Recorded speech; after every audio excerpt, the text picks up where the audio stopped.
Good morning, ladies and gentlemen, and welcome to the Los Angeles City Council. We are meeting here in John Ferraro Council Chambers of room 340 of City Hall, and today is Wednesday, July 12th, 2006. I want to thank the council members that are here pursuant to council rules in a timely fashion. Ms. Perry, Mr. Rosendahl. We need 10 members, or 2/3 of our 15 members, which to constitute a quorum and to begin our meeting. So I'd like to call down the council members that are expected here today.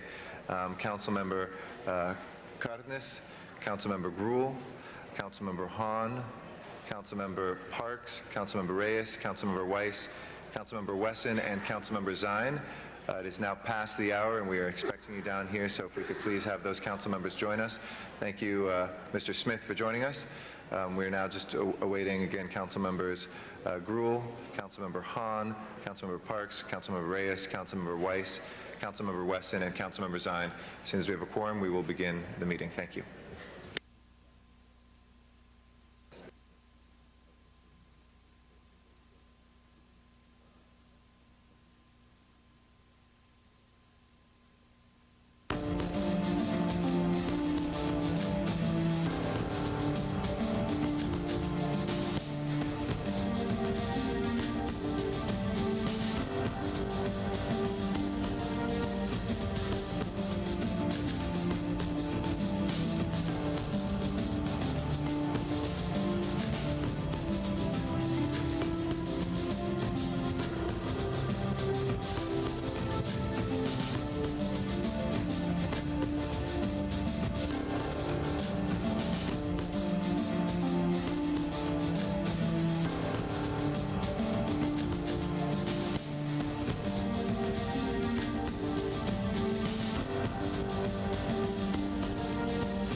Thank you again, council members Perry, Rosendahl, and Smith for being here. We only have 4 members. We do need 10 members and a full quorum, and I'd like to, again, ask our council members that are late to join us. Councilmember Gruhl, Councilmember Hahn, Councilmember Reyes, Councilmember Parks, Councilmember Weiss, Councilmember Wesson, and Councilmember Zine. Please all make your way down as soon as possible. We do have a quorum to begin the meeting. Thank you, Mr. Wesson, for joining us. Thank you, Mr. Parks, for joining us. That gives us now 6 members, and we're waiting for 4 more to begin our meeting.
council members Parks, Perry, Rosendahl, Smith, and Wesson for being here. We are still awaiting council members who are late, which is Councilmember Cardenas, Councilmember Gruhl, Councilmember Hahn, Councilmember Reyes, Councilmember Weiss, and Councilmember Zine.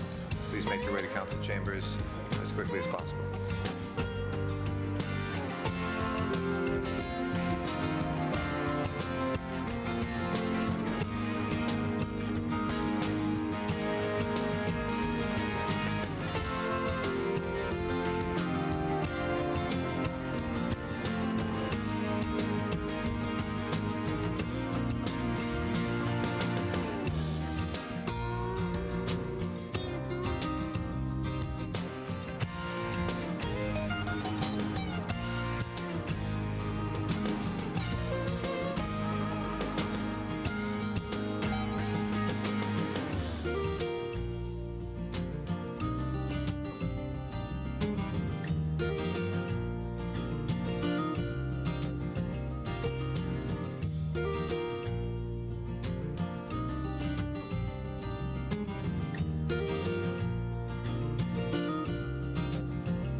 Perry, Rosendahl, Smith, Wesson being here. We are still awaiting 3 more council members. The council members who are now almost 15 minutes late. We are awaiting Councilmember Cardenas, Councilmember Gruhl, Councilmember Hahn, Councilmember Reyes, Councilmember Weiss, and Councilmember Zine to join us.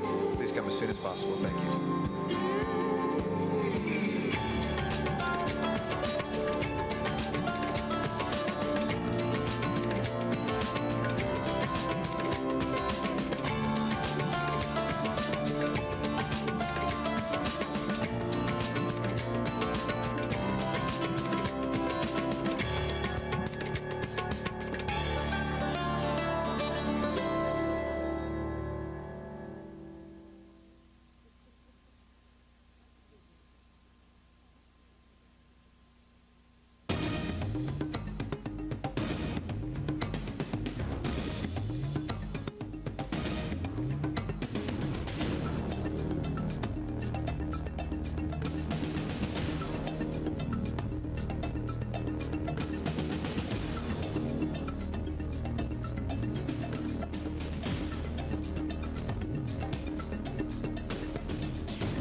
Still awaiting Councilmember Cardenas, Councilmember Gruhl, Councilmember Hahn, Councilmember Reyes, Councilmember Weiss, and Councilmember Zine is expected in a couple minutes. Again, we're almost a quarter after. If we don't have a quorum in the next few minutes, we will adjourn.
Councilmember Hahn for joining us, Councilmember Padilla, Councilmember Rosendahl, Smith, Wesson, Perry, Parks.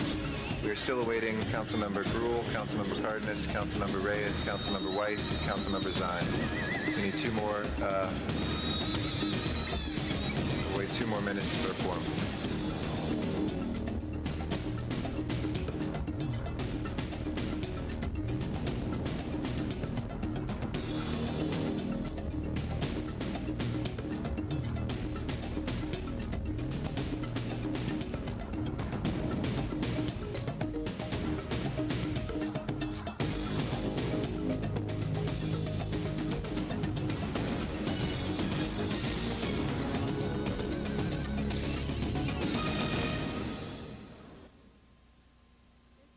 Mr. Clerk, please call the roll.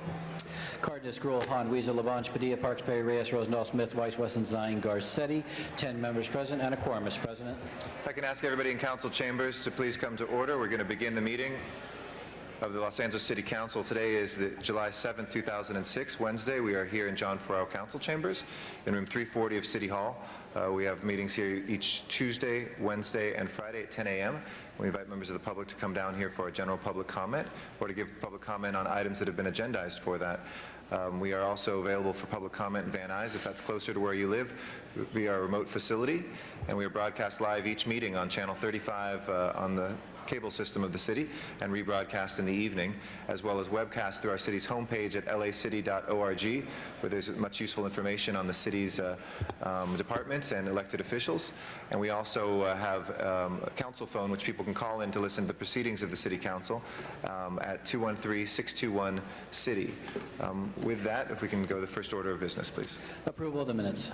Mr. Padilla moves and Ms. Hahn seconds. If there's no objection, that will be unanimously approved.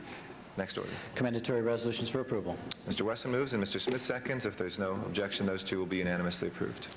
Mr. President, now will be time for comments from the public on items not on council's agenda. Okay, if we can set the timer at 10 minutes per our council policies. We'll set the individual clock at 1 minute to get to as many people as possible, and we'll go in the order of the cards that we received. Ahmad Jamal is our first speaker, to be followed by Charlie, I believe it's Lopez.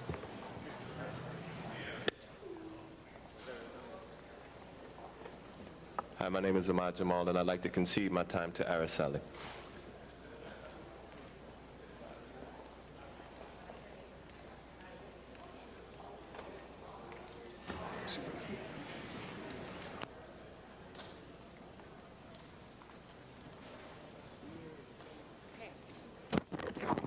Good morning, City Council. My name is Araceli Clatoa. My family has been farming for 8 years, and those 8 years mean a lot. This garden has been uprooted, but the struggle has just begun. And John Perry, when I'm old enough, I am going to run for council person and do a better job than you ever did. If I can ask folks to please, to get to as many comments as possible, to please hold back as much as they can on their applause. We have Charlie Lopez as your next speaker, and then after that is Xochitl Lujan.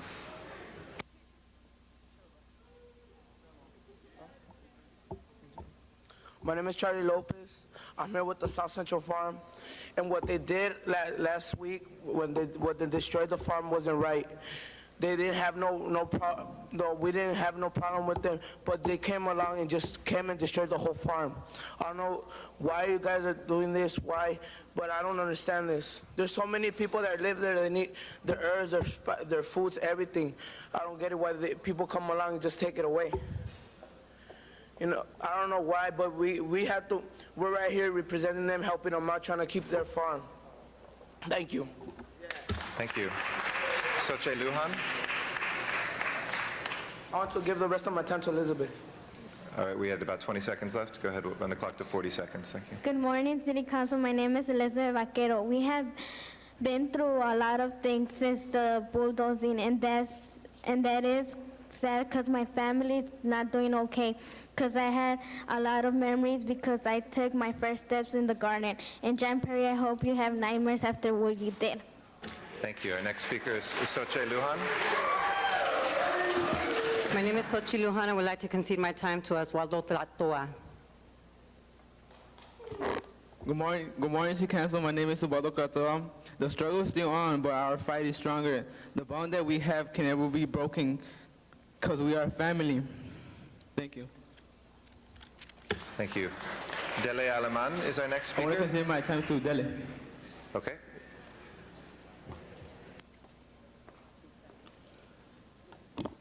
About a week ago, this young woman of 9 came before your council to speak about the South Central farmers. Mr. Council President Garcetti, I want you to go and replay the video of her appearance. Only a few members of this council were listening. This is what we are doing to the future generation of Los Angelinos. We are here again in our continued quest for justice for the South Central farmers. That land is being devastated. 350 families, their lives have been turned upside down. They have been evicted, the land is being bulldozed. But as we are speaking right now in the City Hall, a case is being heard to determine the legitimacy of the owner of that land. I hope you will support that cause. Join us in the fight to save the South Central farms. About 20 cities across the United States and about 5 countries around the world are joining us in solidarity, appealing to the City Council of LA under John Perry and Mayor Villaraigosa to save the South Central farm. The world is listening. What you have done is a matter of shame. It is unconscionable. It is against progressivism and environmentalism. You must reverse that cause and put a proper heritage on your side. Save the heritage of the former mayor Our next who speaker. gave us that land, reverse the cause of environmental justice, and do something for South Central farmers. Sarah Nolan is our next speaker. Thank you, Mr. Aleman. Sarah Nolan.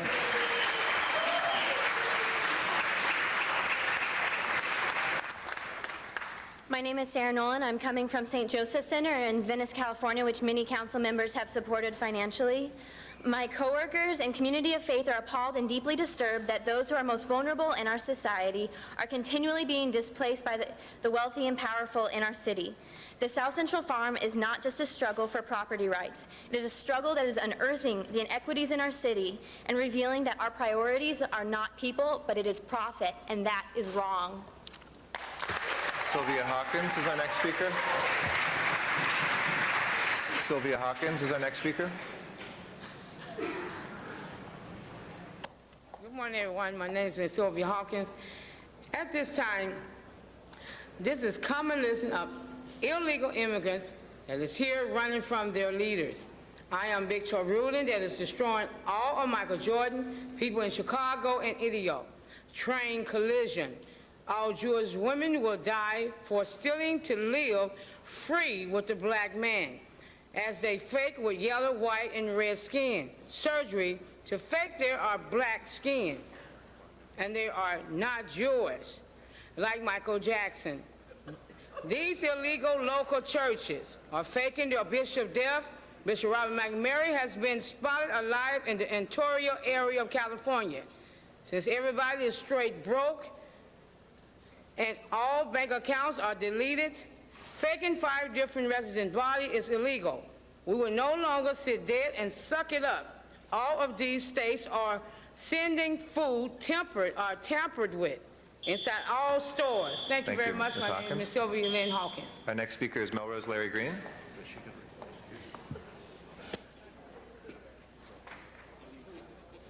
Good morning. You know, my next stop is going to be Department of Internal Affairs for the LAPD. I already told Councilman Rosendahl this morning and Councilman Smith that I was at the march on July 8th, Hollywood and Argyle. The LAPD were exemplary in their behavior. If it wasn't for the LAPD, I probably would have been beaten up. The crowd there tried to beat me up, Chief Parks. They came after me. 2 guys spat at me from the National Lawyers Guild and the group Answer. They twisted my arm. They tried to break my glasses. And I saw what was on KTLA. And it's about time that we start defending the LAPD. If the LAPD hadn't done what they did at that rally in Hollywood, there probably would have been 200 people wounded in the hospital. They came after us, and I will defend the LAPD with my last dying breath. And I mean it. And I'm really, really, really mad. I don't care what any of you do right now. I was there. I was there, and I will always defend the LAPD in this city. And my name is Melrose Larry Green. Thank you. Thank you. Next, we ask, under our council rules, we please ask folks not to respond and to make public utterances if you're not with one of the public speakers, so as we don't interfere with those that are speaking from the podium, and we give them the respect no matter what their views are. It's a cornerstone of this chamber. We'd like to go to Van Nuys now, to Dr. King. Yes, I too have a dream for the South Central farmers, that they will get fair and good treatment, and I think that everybody in California needs to get fair and good treatment. Civil rights are very important. I think that they have broke a lot of people's civil rights and First Amendment rights down there. I think that the city council should get it together, and I think that we ought to hold you guys accountable for you guys' actions. City council, come on, it's time to help instead of hurting people. The South Central farmers have been down there for a long time asking for your help. We need some assistance for them, and we need some assistance keeping people's First Amendment rights intact and their civil rights. So I think that you guys need to turn around and look at yourself and see what's going on, because everybody's rights have been violated. South Centrals, you guys got to speak up for what you guys believe in. You guys need to make it all happen. I think that their councilwoman is not doing enough to really help them as far as achieving their goals. Mr. Hunt. Our next speaker is Matt Dowd. Our next speaker is Matt Dowd. We'll begin the clock. Mr. Dowd? Hey, thank you very much. Nice to be at the remote location, taking advantage of the facilities that are supplied here, and I want to urge anybody in the Valley to get on down here, because this is a great opportunity here to address the City Council from your local area. I just want to continue now on what I was talking about yesterday. Discrimination. It comes in all forms, and it's important to recognize them. You know, you wonder why a guy's wearing a shirt with the word nigger on it, because we're trying to show you that it's related. It's all relative, and if you find that troubling, then you should also find it troubling that I get a permit to sell my CD. There it is, Matt Dowd on Venice Beach, and I can sell my artwork. There it is, but I can't sell an incense. The art you can sell for $60, the CD you can sell for $10, but if it's a commercial interest, you can't sell a $1 pack of incense, because that's going to... Our final speaker is Gene Simmons in Van Nuys. Gene Simmons. Yes, Mr. Parks? Again, in my judgment, this comments by the speaker is disruptive to the process here. Also, the self-promotion of his CD and other things are not our business, nor should we allow that to be part of the open statement. So I would say again that it's disruptive. It is not what the intent of public comment is, and that when we have people say that, they should either be cut off or that we should warn them. Thank you, Mr. Parks. We worked with the city attorney yesterday. We have a draft of a report on all of those issues. It is pretty wide in scope, but we'll be sure to share that with you. Some of those issues are protected by the First Amendment, but we're working on a code of conduct here to allow some discretion on that, but we need that to be in place first. But I appreciate those comments. Our next speaker, our last speaker is Gene Simmons in Van Nuys. Oh, yeah! Hello, City Council! I am the Lord. All right, I think we're unable to hear that. If we can cut that off. Excuse me? Okay, thank you very much. That closes our public comment for today. Next order of business, please. Mr. President, before beginning the regular agenda, there has been a request to continue item 8 to Friday. Okay. If I can have order in the chambers. As I read yesterday, pursuant to council rules, I go exactly in the order. Pursuant to council rules, we can go up to 10 minutes for public comment. It requires a suspension of the rules to go any further than that. Okay? Next order of business, please. Mr. President, before beginning the agenda, there has been a request to continue item 8 to Friday. Is there any objection to continuing item 8? If not, we will continue that till Friday. There's also been a request to continue item 45 to September 20th. Okay. If there's no objection to continuing that as well, we will continue that. Next order of business. Items 1 and 2 are street vacation items. Notice for public hearing. The recommendation for council action is to instruct the city engineer to proceed. Excuse me, we're conducting the business. We're bringing somebody to inform and reiterate the rules of what council public comment are. Sorry, say that again, Mr. Clerk. Items 1 and 2 are street vacation items, notice for public hearing, and the recommendation for council action is to instruct the city engineer to proceed. Okay. If no objection to that, we will need to vote on that? Sorry. It can be done by unanimous vote. Okay, if there's no objection, that's so ordered. Next items. Item 3 is a public convenience or necessity item in Council District 13, and the recommendation is to grant the application. Okay, I will move that recommendation. We do have okay, well, does that require a public hearing? Okay, let's hold that on the desk for the card from the public. Next item, please. Item 4 is a conditional use appeal, notice for public hearing, and the applicant consents to a continuance to August 2nd. Okay. If there's nobody who objects to that, that continuance will be granted. Next item, please. Item 5 is an appeal of a track map notice for public hearing, and the applicant consents to a continuance also to August 2nd. Okay, any objection to that continuance? If not, that will be ordered as well. Next items. Items 6 and 7 are Budget and Finance Committee reports and ordinances, notice for public hearing. Okay. Do we have any cards on either of those? No, Mr. President. Okay. Then, does anybody wish to be heard on those? Special on 6 and 7. I'm sorry? Special on 6 and 7. Okay, Mr. Parks calls 6 and 7 special. Next items. Items 9 through 27 are items for which public hearings have been held. Committee reports have been distributed on items 13 through 16 and items 25 and 27. Okay. Any specials, colleagues? Ms. Han? Let's call item 24 special. 24 from Ms. Han. Mr. Padilla? Do you have For Councilmember Cardenas, items 10 and 25, please. 10 and 25. Mr. Cardenas by Mr. Padilla. Mr. Parks? Yes, I'd like to have item 13 on special and also on 26 to move the Budget and Finance report. Okay, Mr. Parks moves Budget and Finance on 26. Any other specials, colleagues? Seeing none, on the balance, if we can open the roll, close the roll, and tabulate the vote. 12 ayes. Those are approved. Next items, please. Items 28 through 46, with the exception of item 45 that was continued, are items for which public hearings have not been held. 10 votes are required for consideration. Item 28 is a commission reappointment. Do you wish to hold that on the desk? Yes, please. Let's hold the commission reappointment on the desk. Any specials, colleagues? Mr. Smith? 36 for amendment. 36. Mr. Smith? Other specials, colleagues? These are items that have not had public comment, so we do have some cards. 28, 36, 40 and 44 as well, and 45. Are we continued 45, though? 45 was continued. And I believe on item 46, there was going to be a recommendation to receive and file. okay. Receive and file recommendation on 46. We do have a card, I believe, on 46 as well. So we'll call that special too. Any other specials, colleagues? If not, if we can please prepare the roll and tabulate the vote on the balance.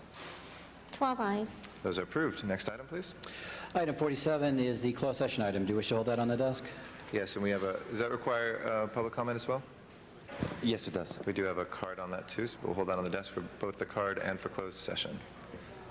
Okay. Is that the entire agenda, Mr. Clerk? That does, Mr. President. Do you wish to go back to the commission reappointment? Yes, please. That is the item 28, which is the reappointment of Mr. Andrew Friedman to the Board of Fire Commissioners. Okay. Mr. Friedman, if you please come forward to the table. I want to thank you again for offering your service up and give you the opportunity to address the council about your renomination. Welcome. Thank you, Mr. President. Honorable members of this distinguished City Council, first I would like to thank the Mayor for reappointing me, of course subject to your confirmation. If you look at our commission, you will see that it symbolizes the Mayor's vision for inclusion of minorities in city government. I have two real regrets today. One is that my mother, who is a Holocaust survivor, is no longer with us. And my 86-year-old father was here with us this morning, had the wisdom to flee Hungarian communism in 1956 and come to this great city and enjoy the freedoms that this city has to offer. My second regret is that my close friend and my mentor, John Ferraro is no longer here with us. The last time I was here for confirmation for the police permit review panel, John Ferraro said that he's supporting me without reservation, and he jokingly added that my only negative is that I am his next-door neighbor. Just very briefly, for the last 50 years, I've lived in Los Angeles. I graduated from Fairfax High School, both from UCLA and grad and undergrad. My wife and I have 4 children and 11 grandchildren, all residing in Los Angeles. Lastly, I would like to thank the mayor and each and every one of you council members for the way you have reacted to the recent hate crime at the Beth David Synagogue, which happened this week. I do express my appreciation to all of you for the reaction that you have given, the strong response. And as the mayor said, let us use this tragedy as an opportunity for hope and rebirth. Great. Thank you very much, Mr. Friedman. Thank you so much for your service over the years to the City of Los Angeles. I'd like to recognize Ms. Gruhl next to say some comments. Thank you. I just wanted to stand and congratulate you on your reappointment. You've been an excellent commissioner over the last year. Your commitment and dedication to learning everything you can about the fire department. You're there at every event supporting them and just been an incredible commissioner. So I want to thank you and your father, who is here, for raising such a wonderful son. And congratulations for your recent award at your shul just a few weeks ago. Thank you, Mr. President. Thank you. Mr. Zine? Thank you, Mr. President. Good morning to you, Commissioner. Your dad's very proud of you, and I've seen him at many events with you, and it's wonderful to see the relationship that you have with your dad, and he can see the activities that you're involved in benefiting the community of Los Angeles.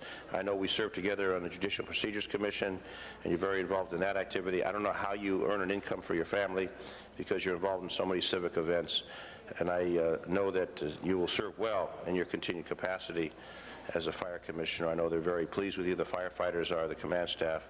So I wish you well for the next, I don't know how many years it is, but however long it is, I know you'll do well in that. And good to see your dad again. So welcome again. Thank you. Thank you, Councilman. Thank you very much, Mr. Zine. Anybody else wishing to be heard on this renomination? If not, if we can please open the roll, close the roll, and tabulate the vote. 12 ayes. Congratulations, Commissioner. Thank you. Welcome back aboard. Ms. Hahn? Yes, could we have item 9 go forthwith to the mayor? Sure. If there's no objection, we'll send 9 forthwith to the mayor. Next item, please. Item 3 was called special for a card from the public. I'm sorry, on what number was it? The commissioner was on 28? That was item 28. I'm sorry. Ms. Hawkins, why don't you come forward on item 28 for general public comment? If we can reconsider 28, please, for this. Thank you. As the panel walks out, I say no on reappointing him as Board of Fire Commission, Mr. Andrew Freeman. He must be aware at this time that there is 8 states that is here in the 50 states, which is their military and their people that are here to assist Hawkeye military.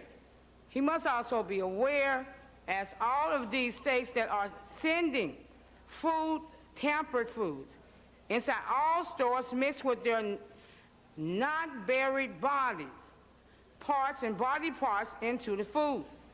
Therefore, the next attack from the United States of America, Hawkeye 8 military, he must be aware of, with my assistance, will be Michigan, Atlanta, Georgia, and the Utah area.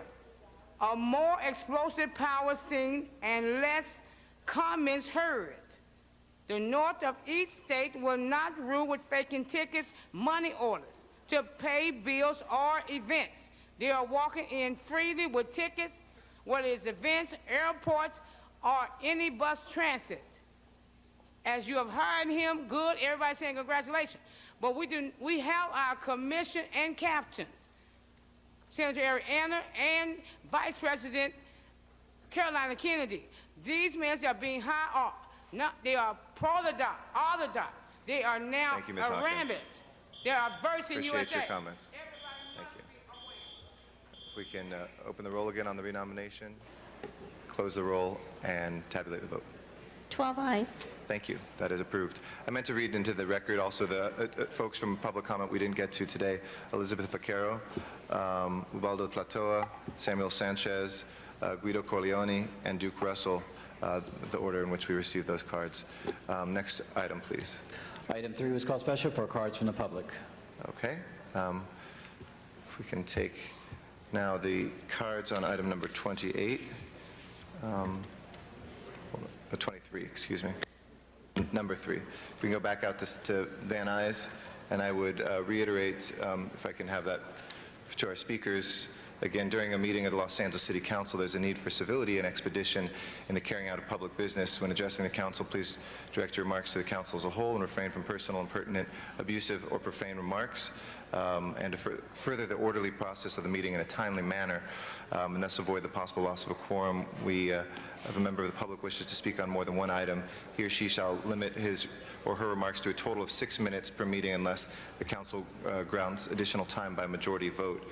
A member of the public may allocate time between items in 1-minute increments up to 2 minutes, and members of the public speaking on a particular item shall constrain their remarks to that item or be ruled out of order.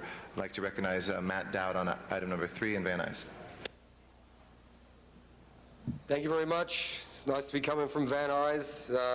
Just want to have a little mention about this item for a liquor license in 1400 North Vine Street. Yeah, I'm all for these kind of operations because, you know, people need to drink to get rid of their problems, obviously, these days, because the city council's putting people out of work everywhere you look. And I'm not afraid to say that. And, you know, anybody who wants to try and cut my public comment or talk about my CDs, I think you guys have got enough bigger problems, you know, arguing with the police chief and with the UCR guidelines and you name it. So, you know, I don't think, you know, you should really be wasting time talking about people's public comment when it's general public comment. I live in this city, so anything I say is really valid. Even if I say it's hot outside in Van Nuys, that's okay. Now I'd like to yield the balance of my time to Michael Hunt. Got 8 seconds left. Bill 2 as well. And I think that we should also have more liquor license. That's your time, Mr. Hunt. Okay, that's my time. Thank you. We appreciate your comments. That is all the time we have on item number 3. There's 2 other cards, but they have yielded their time. If we can open, I'd like to move the recommendation, and if we can open the roll on item 3, close the roll, and tabulate the vote. 12 ayes. That is approved. If we can send that forthwith, please. Next item, please. Items 6 and 7 were called special by Councilmember Parks. We have items 6 and 7.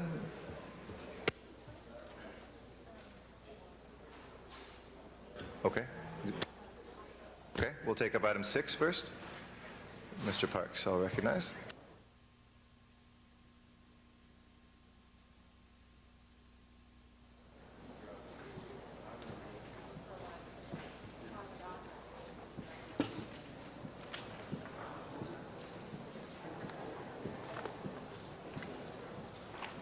Thank you, Mr. President. I'd like to see if we have someone representing the fire department.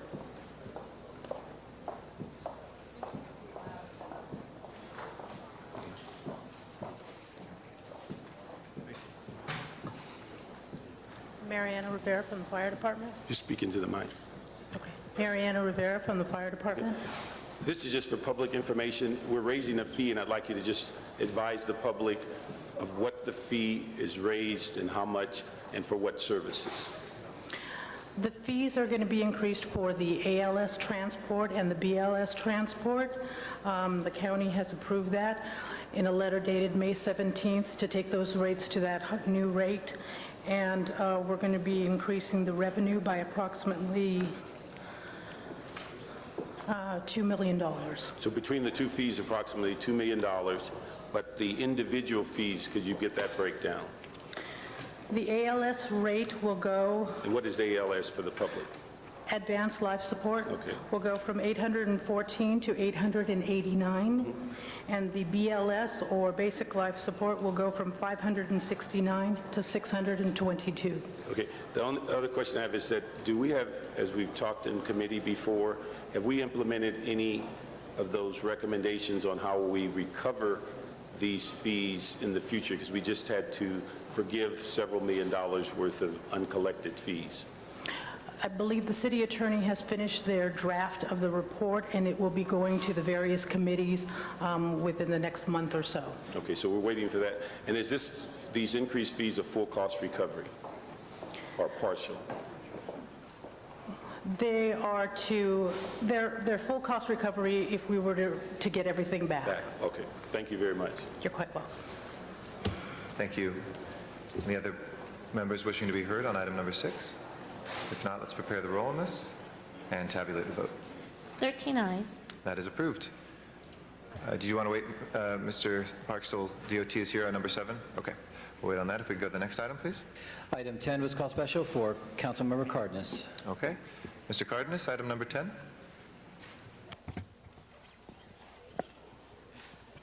Okay. I just wanted to call it special in case there was any public comment. Any public comment cards? We do not have any cards for number 10. Do you have to read anything into it? Okay. So I just wanted to make a technical amendment since there's no public comment. Technical amendment to report on the condition number 2 should reflect committee action that provides 1/2 guest parking spaces per dwelling, not 1/4. I'm sorry, Mr. Yeah, the previous language said guest parking would be required 1/4 space per dwelling. It should be reflect 1/2 guest parking spaces per dwelling. Okay. With that, as amended, if there's no objection, that's a friendly amendment. If we can please prepare the roll on this item and tabulate the vote. 13 ayes. That is approved. Next item, please. Item 13 was called special by Councilmember Parks. All right. We have cards for 13, but I'd like to first recognize the chair of our Housing, Community, and Economic Development Committee, Mr. Herb Wesson. Thank you, Mr. President and members. I rise as the chair of this committee to urge the members of this council to give us a yes vote. Councilman Reyes and I have spent probably the last 3 months traveling throughout this great city, engaged in a great debate about condo conversions, and you have people on one side and people on another side, but the one thing that everyone agrees on is there's a huge need for affordable housing. And I believe that this bond measure will do a lot to help us address the needs of this city. It will not do everything, but I think it gives resources and it gives tools to our individuals in the housing department to leverage dollars, and that we could aggressively attack this huge concern of affordable housing. It also gives us an opportunity with some of the resources to help individuals who cannot help themselves. And it also gives us an opportunity to reward hardworking people, not by giving them a handout, but a hand up in our first-time home buyers program. So I do think that we have an opportunity to send a message, because I do believe that the winds of this state start in Los Angeles, and it blows throughout the entire state of Los Angeles. So I say, let's send a message, let's set the tone, and let's do our part to address this serious concern where it relates to affordable housing. Lastly, I'd like to say that it's been a pleasure working with our president, Mr. Garcetti, on this issue, and Ms. Gruhl on this issue. And at this point, Madam President, I think I want to defer to the driving force behind this issue. Thank you, Mr. Wesson. Mr. Garcetti. Thank you, Madam President. And thank you, Mr. Wesson. And thank you for your leadership in the Housing, Community, and Economic Development Committee, and thank you to all members of that committee, Mr. Cardenas, Ms. Perry, Mr. Reyes, for a unanimous vote yesterday on this. You're going to hear in a second from a lot of folks from the larger Los Angeles community, an amazing coalition that has come together through the work of Mr. Wesson and Ms. Perry, Mr. Reyes, Ms. Gruhl, many members of this council, in order to say we can take one of the most difficult problems that we face, and we can adopt a strategy that we can agree upon here to continue the momentum we have with the Housing Trust Fund. We have made history on this horseshoe because there was a campaign among the people, among businesses, among community groups that said, we have a housing crisis here in Los Angeles. There's not a council member around this horseshoe, no matter how wealthy the district is, no matter how poor the council district is, that isn't touched by this, whose constituents don't feel that each and every day. I know that as we meet with constituents, we have people that are on the edge of homelessness, we have people that are homeless, we have businesses that can't locate places for their employees to live, and it is crippling Los Angeles. It adds to traffic and it adds to pollution when people can't live near where their jobs are. It's why traffic is literally shifted, almost like the tide's going in reverse now, and traffic comes out of the city center into the west side now where there's lots of jobs, but nobody can afford to live. Other traffic flows are similar.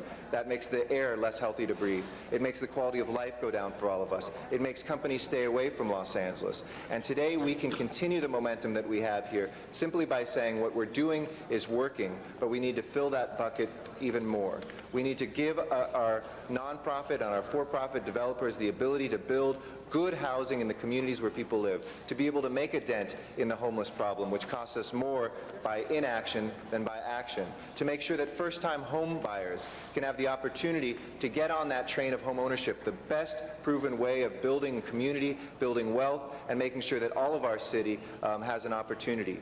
We're increasingly moving towards a city of people without having that opportunities, but we can stem this tide today with the support of this council in moving forward and putting to the voters an initiative of $1 billion, which is a great deal for the taxpayer, because every dollar we put in, we get $5 more that are attracted from private and other governmental sources to Los Angeles. That creates jobs, that creates a great boon for the economy, and it does the right thing for those people who need housing. So I would move, Madam President, I know we have a number of cards, I would move with the indulgence of the council for a public hearing, because I know we have leaders from the business community, from the nonprofit housing community, from housing advocates, from people who are the captains of industry here today about the importance of this coalition and the importance of this bond. So I would move for a 10-minute public comment period with a minute per each speaker if there's no objection. Is there a second to that motion? Second. Mr. President, did you want to do that now? We have some speakers in the queue, or let the speakers in the queue go, and then we'll let the speakers in the queue finish? No? Okay, that's fine. We'll start the clock, 10 minutes, 1 minute for each speaker. First speaker is Beth Steckler, followed by Paul Zimmerman.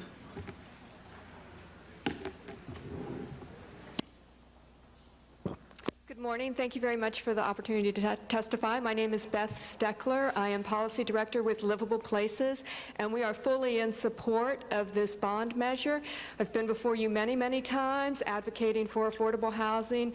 Getting the money to pay for it is a really important part of that, and I really applaud the efforts of everybody in bringing it to you today. Thank you.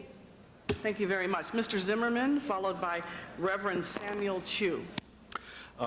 Good morning. I'm the Executive Director of the Southern California Association of Nonprofit Housing, and I want to thank the Council for bringing this motion forward and urge you to pass it and move the process along to allow the voters of Los Angeles to vote a solution to the housing crisis. We've been using the term crisis for so long that it tends to feel insurmountable, and I think you'll see from the coalition that's come together to back this bond that there are solutions, and we urge you to give us the resources to work on it. Thank you. Reverend Chu, followed by Joel Roberts. I'm Reverend Samuel Chu from Emmanuel Presbyterian Church, and I'm also a chair of 1LA IAF. 1LA is an organization, a broad-based organization that represents over 100 churches, synagogues, schools, and community organizations that are dedicated to organizing ourselves, not only to educate ourselves, to work on issues around housing, but around safety, around healthcare, around other community issues, and to develop the voting constituency to make those realities, to make affordable housing a reality in this city. We are in support of this bond, and we believe that this is one of the essential strategies that needs to be in place so that our members and people who are helping to build this city and to run this city can live in this city. So thank you. Thank you, Reverend Chu. Our next speaker, Joel Roberts, followed by Betsy Handler. Good morning. My name is Joel Roberts. I'm the CEO of PATH, People Assisting the Homeless. This crisis of affordable housing is a big reason why homelessness has increased in 1985 with 25,000 people to today with 90,000. We are inundated with people who are homeless, and our community is crying out to do something. And this bond is a terrific way to make a statement saying that we as a city will do something about homelessness. The bottom line is this: homeless people need homes. Thank you. Thank you very much. Betsy Handler, followed by Nelora Bell. Good morning, Madam President, council members. I'm here in a dual capacity. I am the litigation director of the Inner City Law Center on the edge of Skid Row, and I am also a representative from Call to Action and on the executive committee on the bond issue. Call to Action is a consortium of public interest law and tenant organizing groups focusing on housing in the city. Every day in my work as at Inner City Law Center, I see the real results of the crisis in housing. It was brought home particularly when a year ago, half of an 84-unit building that we were working on burned down. My staff and I attempted to find affordable housing for the tenants who were displaced. Madam. Thank you.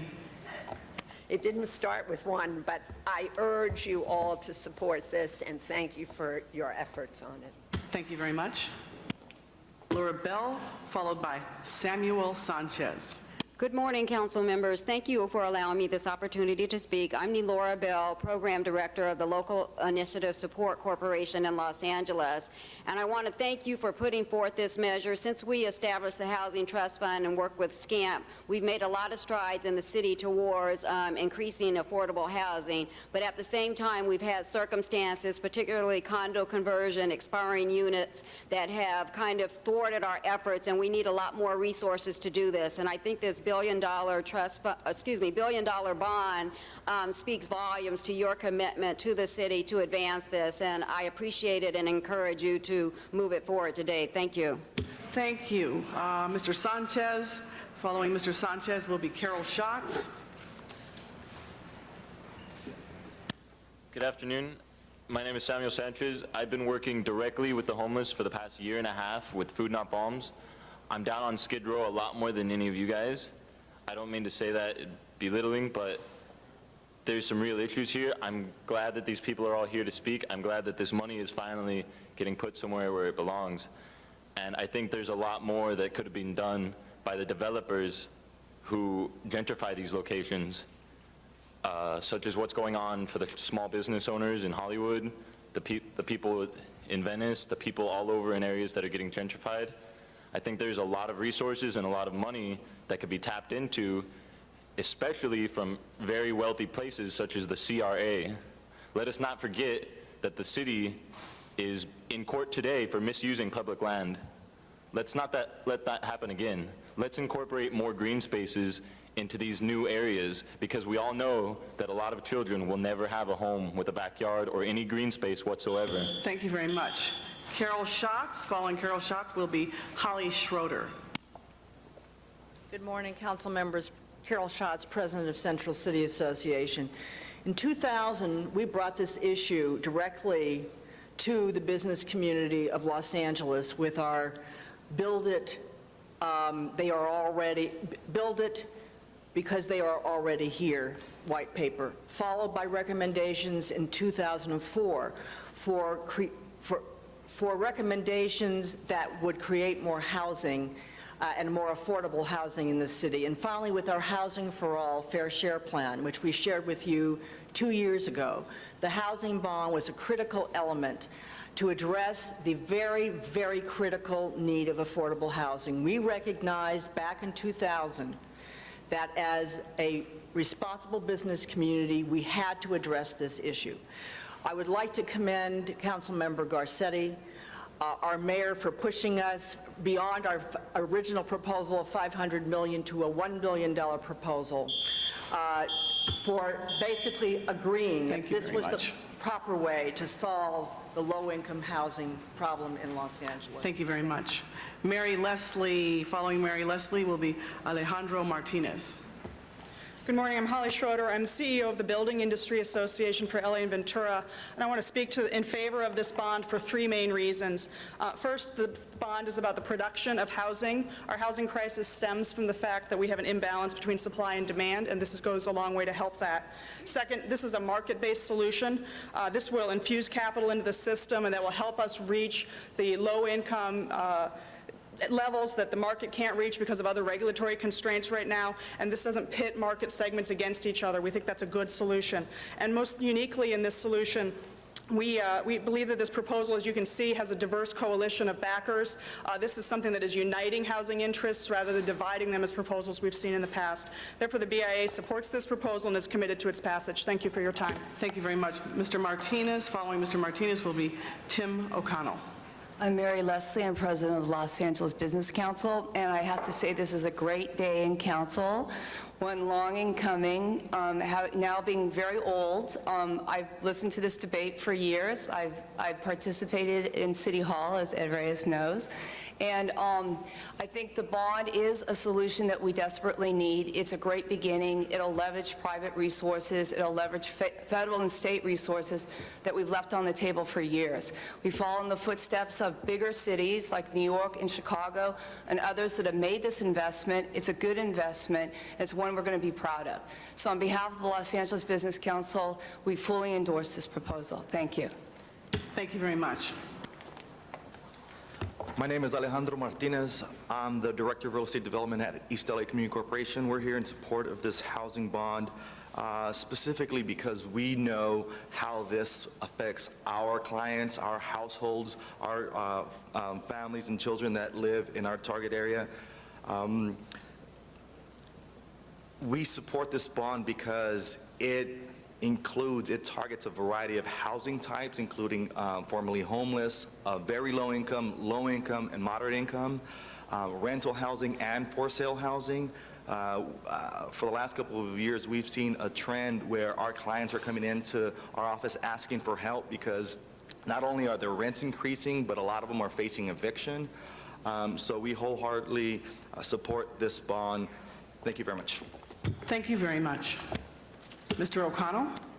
My name is Tim O'Connell with Century Housing. I'm here for myself and also on behalf of Alan Kingston, our president and CEO, who is co-chairing the effort to get this bond approved.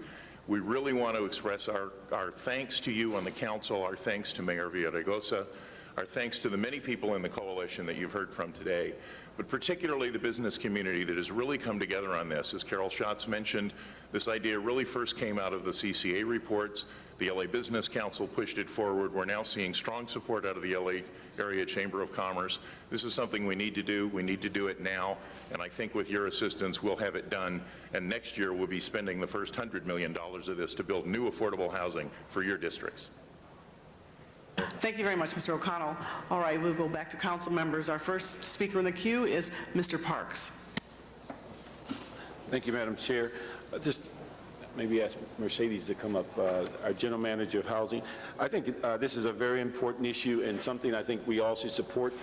But in order to support, I think we need to advise the public who are going to vote for it, just the full spectrum. And one of the things that we had received from my office is that there's so much information about what affordable means, because in general perspective, every house is affordable because somebody's buying it.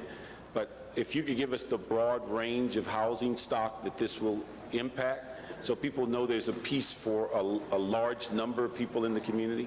Certainly.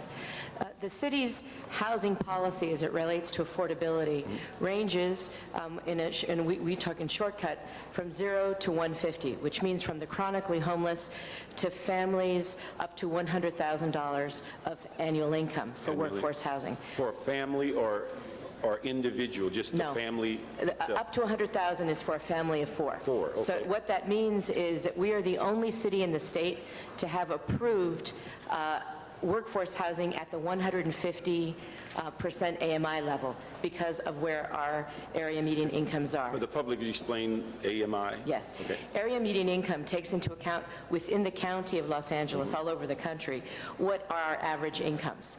And for our area, we are among the lowest actually in the state. So in order to be able to have a full range of programs, we actually define it from 0 to 150 of area median, which for a family of 4 in Los Angeles is just over $100,000 of annual income. Okay. This bond will speak to that full range. It will, for the first time, meaningfully fund workforce housing homeownership. It'll be the first time we actually have the dollars to do that. And when you say workforce, you're talking about nurses, police officers, Nurses, firefighters? police officers, firefighters, mechanics, bus drivers, teachers. Teachers? Who we now see are using our moderate income programs are exactly those types of folks. We have many teachers actually that are coming forward. As I said, mechanics, bus drivers, teachers' aides, all the folks that we want to help stay in Los Angeles are applying. And it will be the first time that we meaningfully have dollars to accomplish that. It will also spread out. We will be agreeing for the first time also to a minimum amount of funding to work on homeless issues. We would also be dedicating a certain percentage to what is generally considered the affordable housing community population between 30 and 60% of IMI. And also for the first time, we will be doing a set aside for families between 60 and 80% of median income, for which we currently have no dollars to leverage with. Okay. And when you say homeless, you're talking about a population beyond what we do for shelters.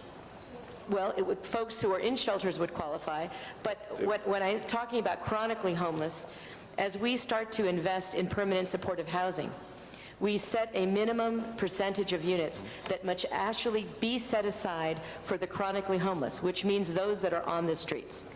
Right, so it's not just about qualifying based on income.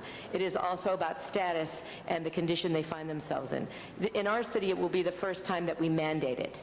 Okay. And could you give us an idea of what is the percentage of home ownership in the city of LA? Well, those that can afford it are about 12%. Where we really are is that we've got about 38% of our citizenry are homeowners.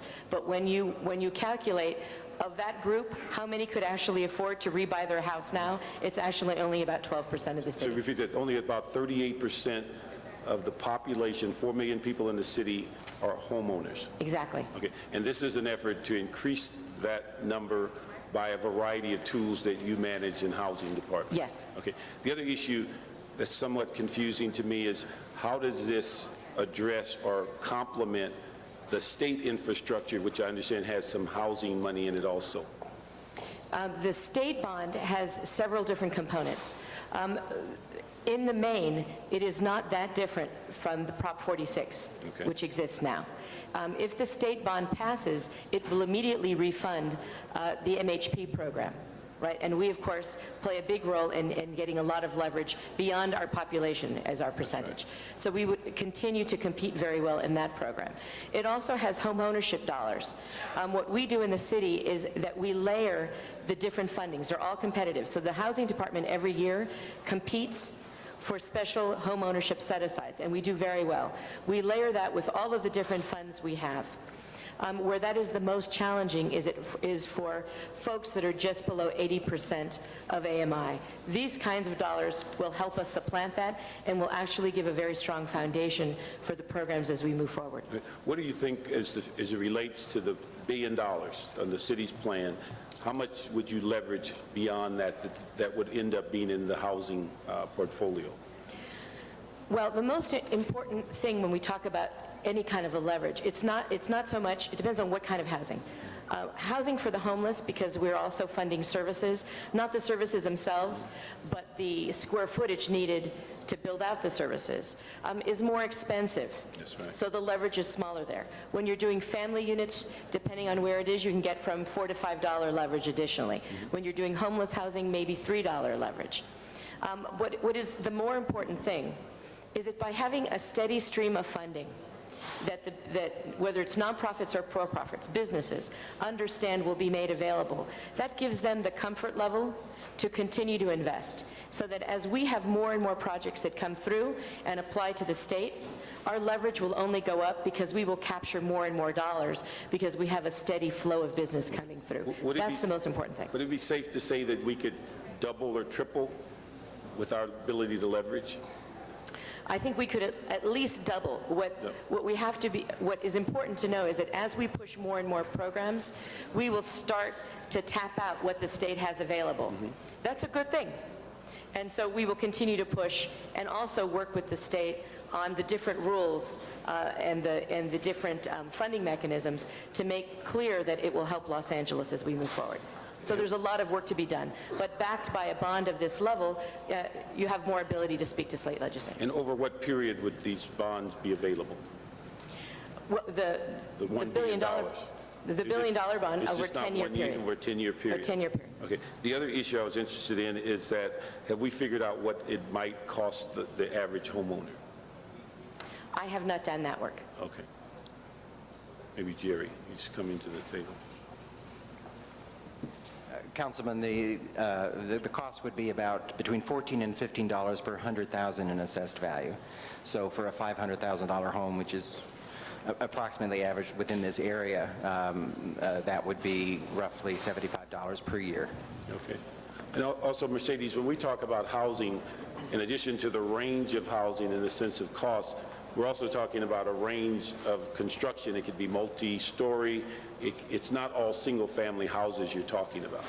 No, in fact, for workforce housing, what is more likely is a mix, some single-family, townhouse development, and condo development, as well as some rehab of existing single-family homes. The money will also be used to stabilize neighborhoods. And this is citywide? This is citywide. Okay. Thank you very much. You're welcome. Thank you, Mr. Parks. Our next speaker will be Mr. Reyes. Thank you, Madam President. I just wanted to stand and acknowledge and thank my colleagues on this hard work.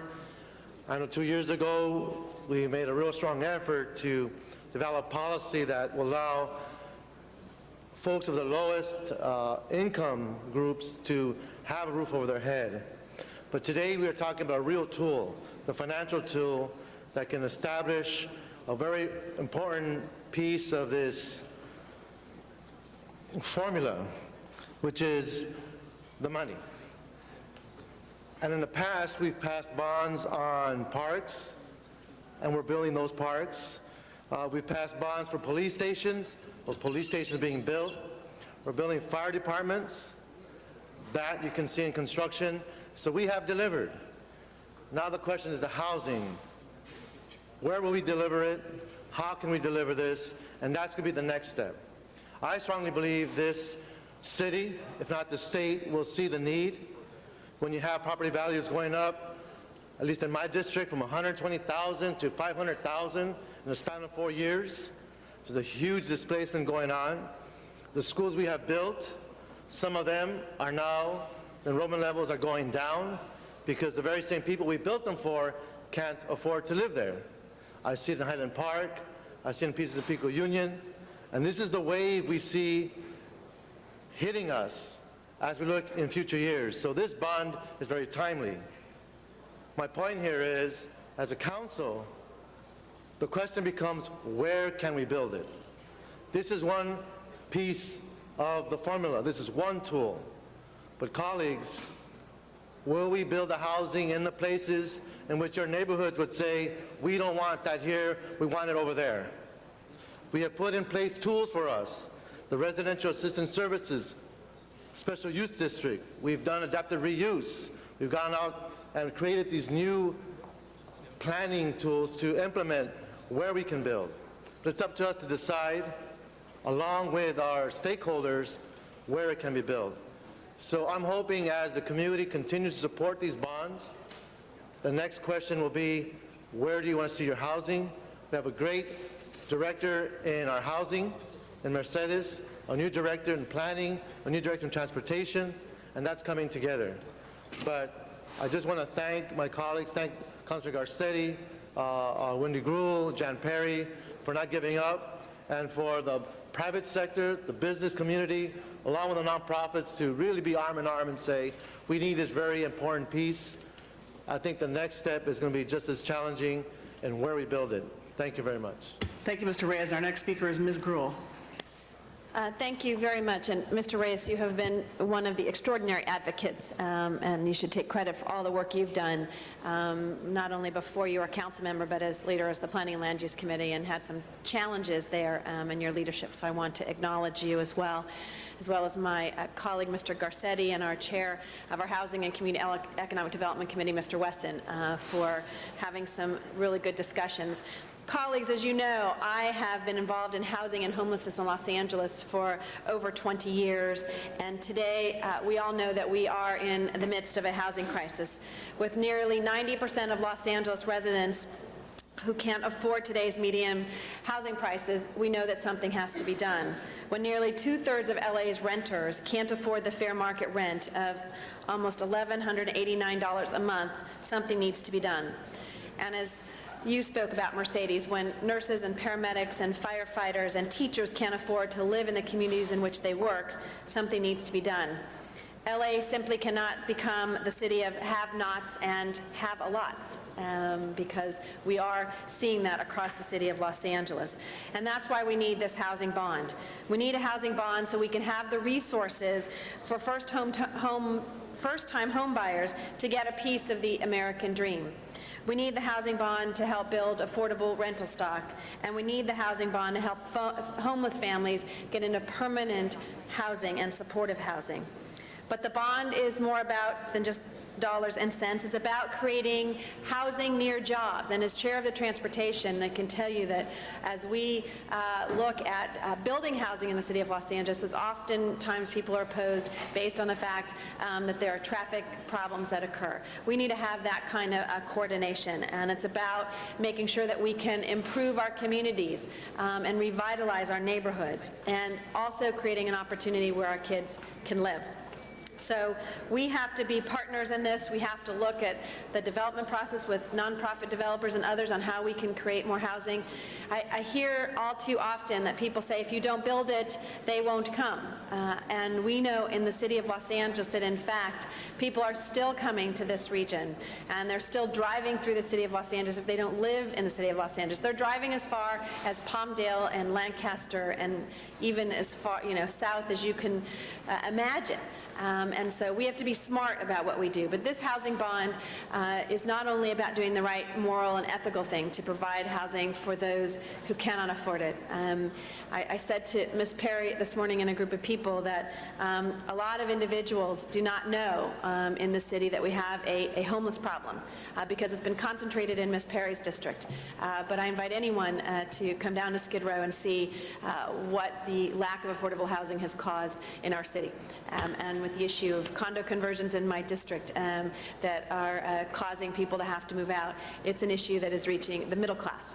And so this bond has been developed with the help of so many people are here. And not everyone got to speak, but if I could ask everyone who came today to support the housing bond just to stand real quickly that are here, all of them and many, many others, thank you so much for being here, have participated in months of discussion, give and take, people from all over the city of Los Angeles. And so I think that what you have before you is something that we can be proud of as we go to the ballot box in November, and would again support my colleagues and thank again Mr. Garcetti for his leadership. His staff and everyone have worked very, very hard on this effort, and to everyone else who is here in the audience who have dedicated their time to this effort. Thank you, Ms. Perry. Thank you, Ms. Gruhl. Mr. Padilla. Mr. Padilla. Thank you, Madam Chair. Hey, Mercedes. Rise in support of this item, but for those of us who may not understand all the technical terms and the components for how the money would propose to break down, I know it's in the committee report, I know it's in the newspaper today, 25% for this, 25% for that, 20% for this, 10% for that. Can you sort of describe that in layman's terms? And then I have a follow-up question to that. Please hold my time. The coalition led by Mr. Garcetti came forward with a breakdown of how generally this money should be used. It does break down minimums, so 25%, no less than 25% to be focused in on homeless issues, no less than 25% to be used for low income, meaning between, up to 60% of AMI. No less than 10, but no more than 15% to be focused on families between 60 and 80% of area median income. And no less than 25% on workforce housing, which would mean up to 150% of AMI or a family of four at $100,000 of income a year. There is a small set aside, I believe it's 5%, for administrative costs. And any balance that is left over would be distributed amongst those different eligibility categories. It is also true that this is meant to work jointly in collaboration with the other federal funds that we receive. So the home dollars that are capped at folks at 80% of AMI and the CDBG dollars that we receive to make all that work together. There would be a change in the way that the trust fund has been defined to date. At this point, the trust fund and all of the money that is in it is used only for rental housing.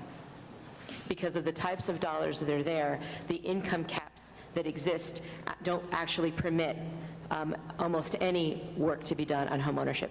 So we have a great homeownership program, but it is outside of the trust fund. This money, because it would be general fund dollars, for the first time puts homeownership within the trust fund.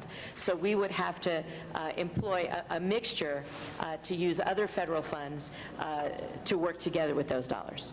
But essentially, that's what it is. I would also say that there would be a mix of uses, not only the direct financing of a project for capital, but also the ability to put together funds for revolving fund, for instance, for acquisition. Among the most difficult issues that nonprofits particularly face as they try to move forward with affordable housing projects is the ability to get site control. Right, the ability to have the money to put down and hold it out for all of the years that it takes to put a deal together. This type of fund would permit us to capitalize a revolving loan fund and now speak to philanthropy and private financial institutions to leverage these dollars even more by having revolving funds. Only the use of general fund permits that. Okay. You're familiar with the Cascades project in Sylmar? The Cascades project in Sylmar?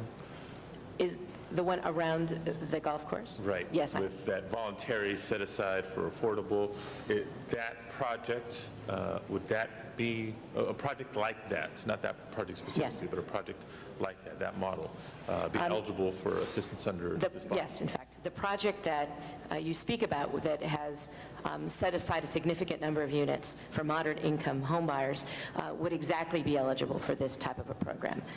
The notion would be that our moderate income program would be able to be expanded. There's a great demand for it already, and it would work both on the supply and the demand side. We have a moderate income program where individual from the community can come forward and qualify for a soft second loan. But we've also launched what we call a forward commitment program for developers, like those in the Cascades project, where they can come forward and agree to set aside a certain number of units, and we would give them a guarantee that would translate into soft seconds so that deals can be put together from their inception. We've worked with your staff closely on that deal, and I think you would agree that among the reasons why it will work is because we were speaking to the developer before they broke ground about what could be set aside and how the financing could work. And there's no question that the sooner you work in a deal, the better outcome for everyone. And these types of dollars would permit that to continue. Okay, then that answers my question, and again, I rise in support. Look forward to seeing you at the ribbon cutting for that project. Thank you very much. Mr. Rosendahl. Thank you, Madam President. Help me out on this. I actually believe this is fantastic, and we should get the people to support it. But you got roughly 491,882 people, residents, who own their own homes. Why would a homeowner of a house want to be assessed more money right now considering how the economy is, and vote yes on this in November? Well, I guess that my answer assumes the values of our community. And quite personally, actually, I don't mean just the larger values. I mean it for the average middle-class owner, given their age and that they have children. If they themselves cannot afford to rebuy their own home, their kids have virtually no chance of buying a home in the city of Los Angeles and will have to leave. So what we're doing, this isn't not just about helping in an altruistic sense people we don't know. This is about helping your own family members and keep your families in Los Angeles. The issues are that stark economically that even most, let's say that someone has been a teacher for 20 years and they live in the Valley and they were lucky enough to work hard, buy a home, and raise their kids. That same hardworking teacher probably could not afford to rebuy their home now, and their kids who they've worked so hard to put through college certainly can't afford to buy a home. So all of these moderate income programs, that's who we're talking about. We're talking about ourselves largely. That's why I believe that when we understand it in those terms, someone might want to support it. So basically, it's in everybody's self-interest to support this when you see the multiplier effect and how this can absolutely help us move in the direction of having housing for all. The economics are incredibly clear and the breakdowns are clear. You are actually, in the end, a middle-class voter is voting for their children to have a chance to buy a home. Amen. Well, first I want to thank Eric Garcetti and Wendy Gruhl and Jan Perry and their leadership in putting this together on the ballot, and obviously Herb Wessons and my colleague here, Ed Reyes, for being part of it. But I challenge the business community to assist us in the marketing of this as a campaign issue. To get 2/3 vote of the people in November is not going to be easy. And people need to see that it's in their best interest to move this forward if we want our city, the 21st century capital city on the earth, to move in the right direction. So I'm resoundingly in favor of it, but it's going to be the marketing of this initiative to the voters out there, explaining why a person who lives in my district, who owns their home or in the Valley, sees this for their kids and their grandkids and for the quality of life of all the people in the city. Thank you. Thank you, Mr. Rosendahl. Mr. Zine. Thank you. Good morning, Mercedes. The area that I represent, the Southwest San Fernando Valley, south of Ventura Boulevard, $1 million homes. A lot of seniors. The kids are growing. They don't need the home anymore, and they want to move to another area within the city of Los Angeles. Not many people want to purchase those homes or can't afford to purchase those multi-million-dollar homes. Is there something in here for seniors? Is there some people who may not have the $1 million home, but have a home and they now want to sell? They don't need the 3 or 4 bedrooms in other parts of the city of Los Angeles. They want to downsize. Is there an affordability to them? Is there anything in this bond to help those folks? Well, if we would focus on those that don't have a $1 million home. Exactly. Because presumably when they sell, they'll have all the money they need to downsize. Right. But for those folks who have been renters long-term, who also live in the Valley and are part of the working, middle class, and in the way that Ms. Gruhl spoke about, are now facing condo conversion and are losing a great home because they can't stay any longer. And those $1 million homes originally sold for maybe $40,000 or exactly $50,000. Right. And that's, of course, nobody can buy their home again. Right. There will be enough stock that is built to permit a senior, because it's not based on status. If it's because they're low income, more rental housing will be built to help them.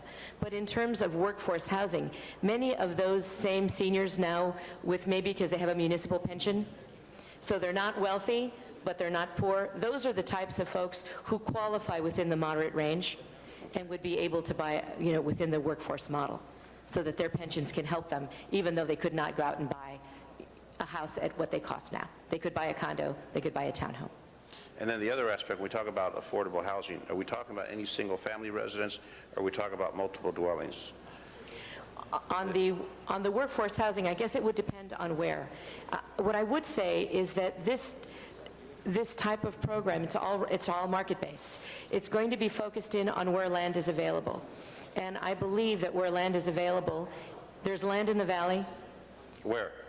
particularly the Northeast Valley. Okay. There's still a lot of land available. In districts like yours, there are not huge swaths of land left, but there are infill sites, like the one that we attended the groundbreaking for Hart Village recently. Right. There are clearly infill sites that are large enough that could continue to be developed, not necessarily as a single-family home, but certainly as townhouses. I can tell you that we're now working on a deal in Sylmar, where the Housing Department went in and bought about an acre, put together another piece of land. We're going through the process.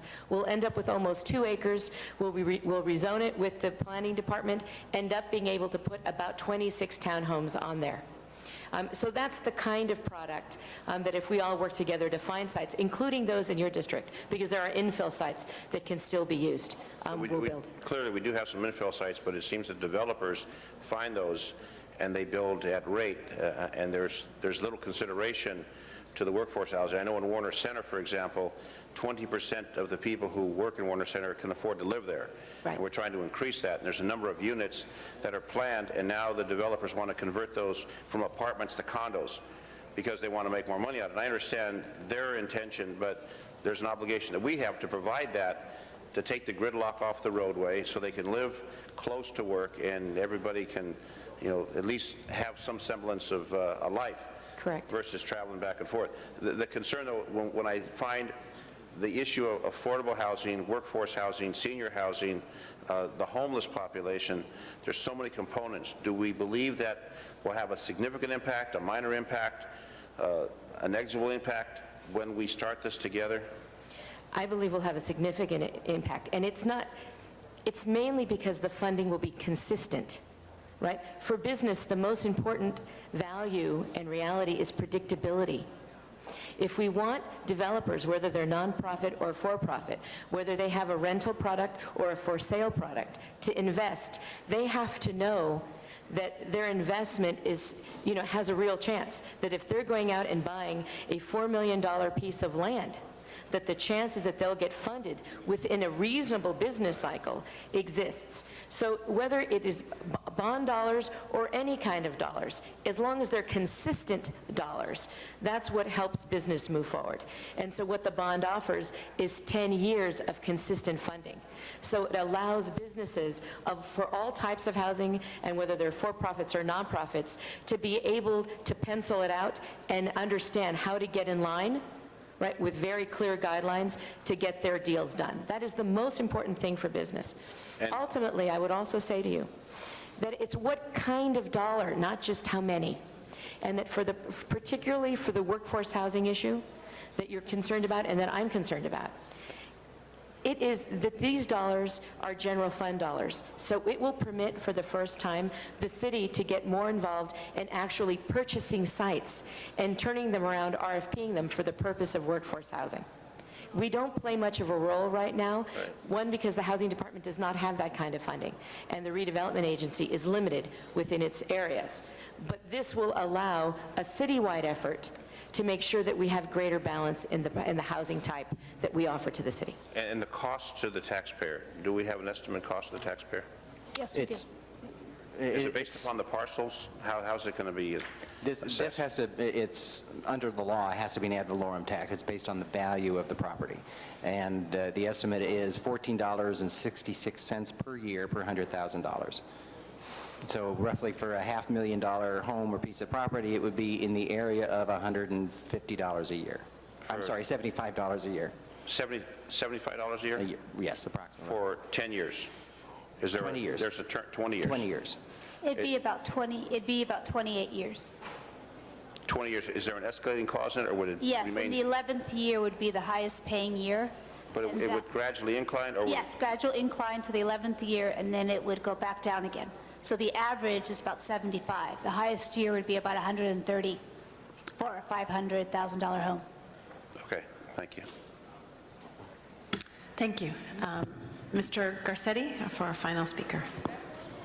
Thank Ms. you, Madam. Perry, did you want to speak? Okay. Ms. Berry? No? You're okay? Okay. Thank you very much, Madam President. Just in closing, I want to thank everybody for their comments. You know, it was funny when we first started talking about this, and we've been talking, I think, about this for almost 4 or 5 years, and I don't know if you feel the same way, colleagues, but there's like 3 or 4 moments in your council career that really stick out. I remember when we debated the war in Iraq here, that was one of them. When we first did the Housing Trust Fund here, and there was a ton of people here, that really sticks out. There's 2 or 3 moments, and though we have kind of less of a raucous crowd here today, I know it's just as enthusiastic as back then. This is going to be one of those moments because it's been so long in coming, and so many people have worked so hard on it. And when I was asked by some of, I think it was either advocates or the business community, or maybe both early on, will this council support this? And I pointed out a story with Ms. Hahn when I remember when the CAO, and I know Bill isn't back here, but there was a good budget move to sweep some dollars that had been put in the trust fund, and I was going to hope to keep half of it in the trust fund and give the other half away. I think it was for street improvements. Ms. Hahn stood up and said, no way, that was for housing, this is for housing. And what it underscored is that this entire council, even though you've singled out some of us, this entire council backs the idea that we have to correct what we did in the 90s, which is we took money away from housing, we said it wasn't a high priority, we started budgeting other things, and we dealt with the consequences. We saw how expensive that was for the social fabric, the economic fabric, and the cultural fabric of the city. And today, we're going to continue pushing together in something different. And the other thing that I would underscore for everybody who's listening out there from the public, good housing improves communities, no matter what income level it is. There are beautiful examples of housing that are targeted at people of lower incomes throughout the city.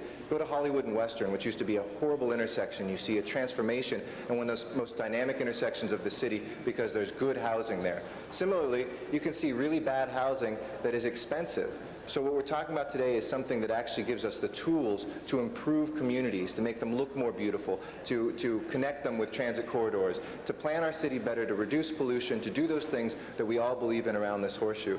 And I just want to thank the mayor for his support on this. That was critical and crucial. I want to thank the CLA and the CAO for their work on this, the Housing Department, Mercedes, for her work on this specifically as well, and the city attorney. And I'd like to formally move to adopt the HCD report and to include the request of the city attorney to draft the resolution of necessity and the necessary ordinance on this today. And I hope when we do pass this, the enthusiasm that I know that is out there will be something that's reflected in the electorate. Our polling shows that. It's an amazing moment, and this is a moment I will treasure, I know, many years after I leave these chambers. I ask for your aye votes. Thank you. Thank you, Mr. Garcetti. That item is now before us. Madam Clerk, open the roll, close the roll, tabulate the votes. 13 ayes. Thank you very much. Congratulations. Next item. Item 24 was called special by Councilmember Hahn. Ms. Hahn. Item 24, I believe it is. I believe the president was going to continue this, but he's... Mr. Garcetti, item... Or maybe I moved to continue. He said he was going to continue. He said he was going to continue it? Okay. Mr. Garcetti, item 24, we'll continue that item. Ms. Hahn, 1 week. Okay, that item will be continued 1 week. Thank you. Mr. President, that is the off-site meeting. We can place this out.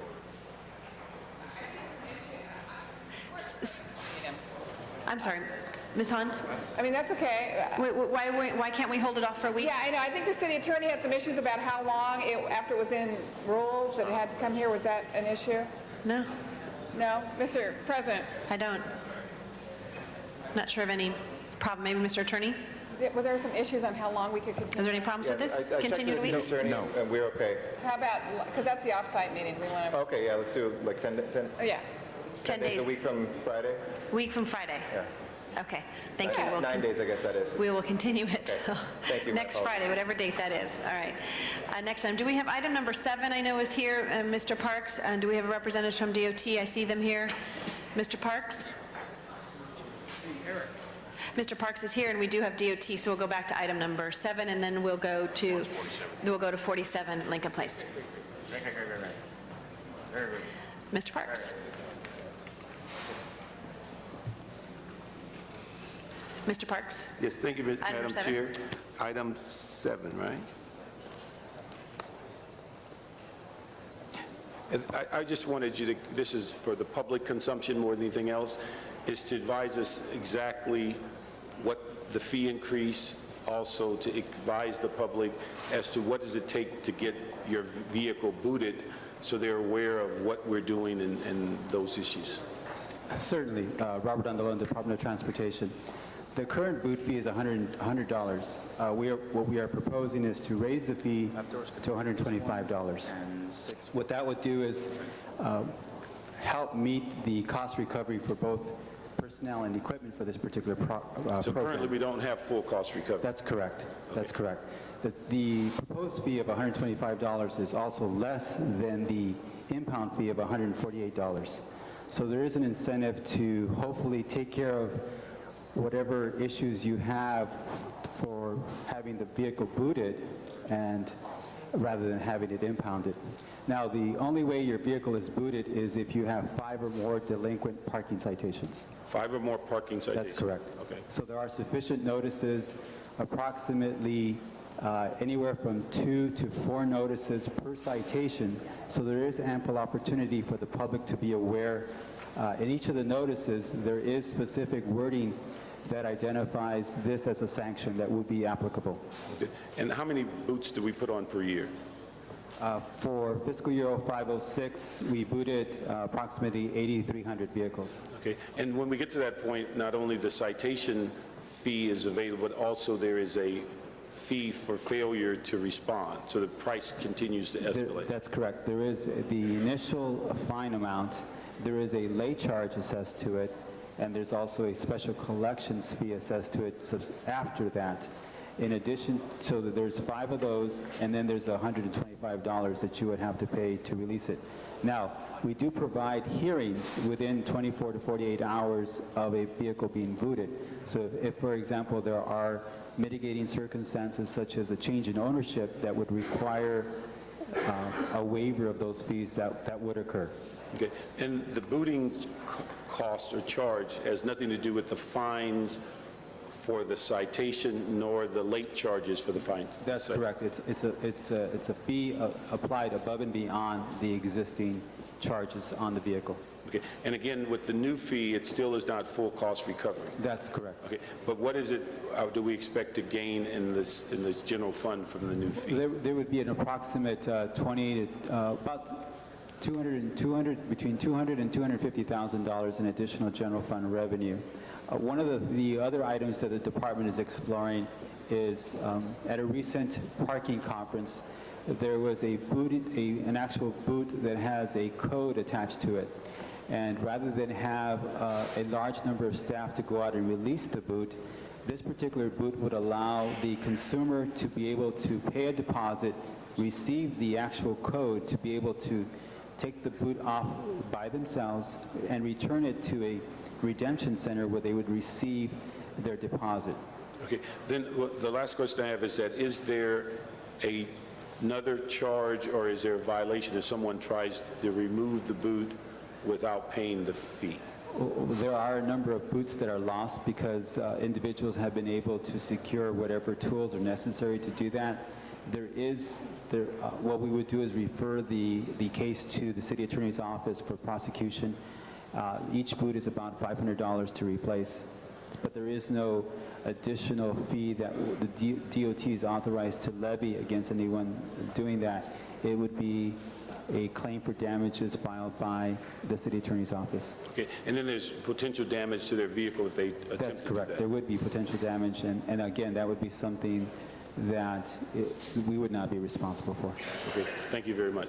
Thank you. Thank you very much. There are 3 cards on item number 7 from those in our Valley office. Matt Dowd, Michael Hunt, and Zuma Doc. Do we have connection with the Valley? Hello, hello, hello, 1, 2, 3, check. You're on. Oh, thank you. Hi, Wendy. Yeah, I'm actually all in favor of this one. I think the fee should be raised even more than 125 because those are big boots and they're all pretty colors. They need to be painted and they get damaged. And, you know, I'm all for cost recovery, and it's a lot of work for someone to go out, hunt down their car and put the boot on. And, you know, the city can't be just having funds disappear down the tube by not recovering from people who are obviously in violation of legitimate parking ordinances, which no doubt these are. Let me yield my time. We're not yielding time today, sir. Okay. Mr. Hunt? Okay, thank you very much. Thank you. Yes. Mr. Hunt? Yes, yes. Thank you, Mr. Grohl. Big ups on your homeless issue. That's 2 points with me. I also, I'm against raising the fee. I think that the fee should be lowered. I'm not for putting boots on anybody's car, and I think a boot is a bad idea. It sends out the wrong message. I think that putting boots on people's cars is keeping them in bondage, locking them up and things like that, so that they can't get to work and so that they can't do the things. I'm all in for that the fee goes down to $50 and that we begin to work with communities in having boots removed at a cheaper price. And if you lose a 40-pound boot, and you know that's just negligence from the city. How do you lose something that you can barely pick up? That guy should be. If you lose a boot, if the city loses a boot, we should be charging them $50 or $100. Thank you very much. Thank you for that. Zuma Dog? Yeah, Zuma Dog, and I got credentials on this issue because I had an article written on me in the LA Times. It's right here. I'm a public figure. I'll be running for city council, so I want all my constituents to hear my feeling on this boot issue.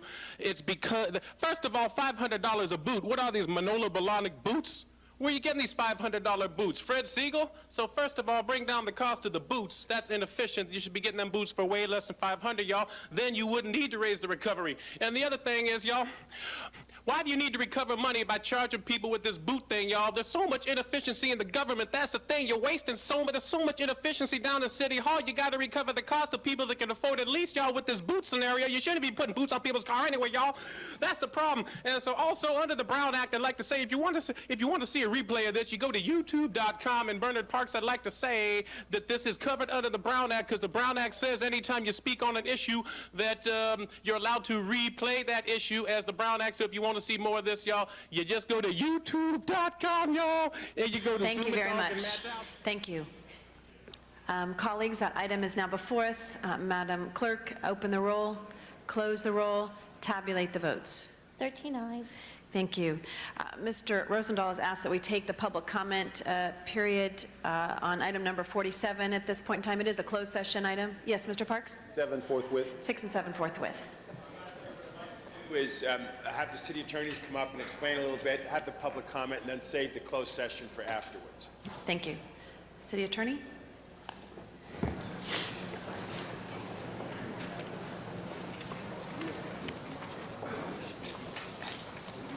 Hi, Peter. City Attorney. Yeah. Is Jerry Birch here too? You know, we're actually tracking her down. She was actually, here, she's on her way, and, Mr. Rosendahl. She's on her way if you wanted to. on her way? I released her thinking that it was going to be handled in closed session, so she's on her way back. How would you like to handle it, Mr. Rosendahl? Okay, so could you just bring us up to date on what this will be about? What is the suit? Well, you know, we're going to be going into closed session to discuss a what's called a 998 offer to settle that was proposed by the plaintiffs in the most recent Lincoln Place litigation. What is that, the numbers you just said? Well, 998 offer, it refers to a section of the Code of Civil Procedure. It's unusual to see that type of a procedure used in this type of a case. In fact, I've never seen it in a writ case. But nonetheless, since there is an offer to compromise that has been proposed, it is something that we as the attorneys for the City Council are required to bring before your body for discussion. And that discussion will need to take place in the closed session because we will be discussing strategy and and certain items that could compromise the city in its litigation. So we don't really want to talk about the details or the specifics of our response to the offer in the open session. Let me read a series of questions, and if you think they're closed-door session type, just tell me that, okay? Essentially, the Lincoln Place Tenants Association, a collection of determined senior citizens and disabled people, are going to court to argue the City of Los Angeles has the power to help tenants. Why in the world are we going to court to argue that we have less power? Is that a legitimate question to ask in open session? Well, I'm not sure that I would, again, I'm not sure that I would characterize the litigation in that fashion. Certainly, the complaint alleges that the city has certain authority to enforce certain conditions of tentative map, and we've advised your city council on what your authority is with respect to tentative maps, and suffice it to say, we disagree with the position that has been set forth in the complaint. And beyond that, I think we would need to have a discussion in closed session to explicate that further to you. Makes sense, Peter. Here's another one. Have we had any settlement discussions or meetings with the attorneys of Lincoln Place Tenants Association? With respect to this most recent litigation, the answer is no. Okay. If there have been no meetings with them, why not? Well, that's, again, a litigation strategy question that we're happy to discuss with you in the closed session and get further direction from your counsel at that point. Fair enough. And here's the last one of the same ilk. A lot of people have been watching this process closely, feel, and this is a judgment on their part, that the city is more afraid of a lawsuit from AMCO than from the tenants. They say that instead of doing the right thing by our people, we just react to the litigants with the deepest pockets. How do you respond to that kind of a charge? Well, I'm not sure that it's within my purview to be responding to that type of a charge. Suffice it to say, there is litigation. We will be discussing our response to that litigation with you. That goes into the strategy, and I'm not prepared to deal with those charges here in the open session. Fair enough on that. And Madam President, if we could have the public comment. Thank you. Yes, we'll begin the public comment. We have 3 cards. Sheila Bernard, Bill Delvac, and Laura Burns. Good morning, council members. 2 minutes. Sheila Bernard, President, Lincoln Place Tenants Association. We are very much in support of the bond measure that you're bringing. We're proud of that you're doing that. It's half the equation. Production of housing is half the equation. The other half is protection and preservation of the resources that we already have. Because if we don't protect those resources, then in the building of this new housing, which will cut large swaths along transit corridors throughout our city, thousands upon thousands of people will be displaced, as is happening with the building of schools, and we will be treading water instead of moving ahead. So I urge you to consider the larger issue here. Lincoln Place is exemplifying that larger issue. We know that you're going to be advised today in closed session not to settle. What we're offering to do is not to sue the city, but to work with the city on bringing the city into line with the appellate ruling, which says that you do have the obligation and the right to enforce the conditions of this map, although it is not recorded. This is what the appellate court has told us. The city attorney is not changing its wrong story. They have not changed their story at all, except they will tell you that because the Ellis Act is involved, somehow something has changed. But that isn't true, because in the Ellis Act's own language, it says that your power to regulate land use is neither enhanced nor diminished by the Ellis Act, and enforcing these conditions is part of your land use policing powers. So they're going to advise you to wait until a judge orders you to do the right thing, rather than you doing the right thing of your own volition. But we know you're better than that. At your last opportunity, 5 of you voted to bring the city in line with the appellate ruling, and others of you expressed the fact that had you been there, you possibly would have voted that way too. We believe that a majority of you can vote to bring the city in line with the appellate ruling to settle the matter with Lincoln Place. Thanks very much for your attention. Thank you very much. It was Bill Delvac or George Milston. So, Mr. Milston. Thank you. Thank you, honorable council members. George Milston, Latham and Watkins, on behalf of AMCO. Thank you very much. This matter has been before the Planning, Land Use, and Management Committee now twice, and before the City Council once.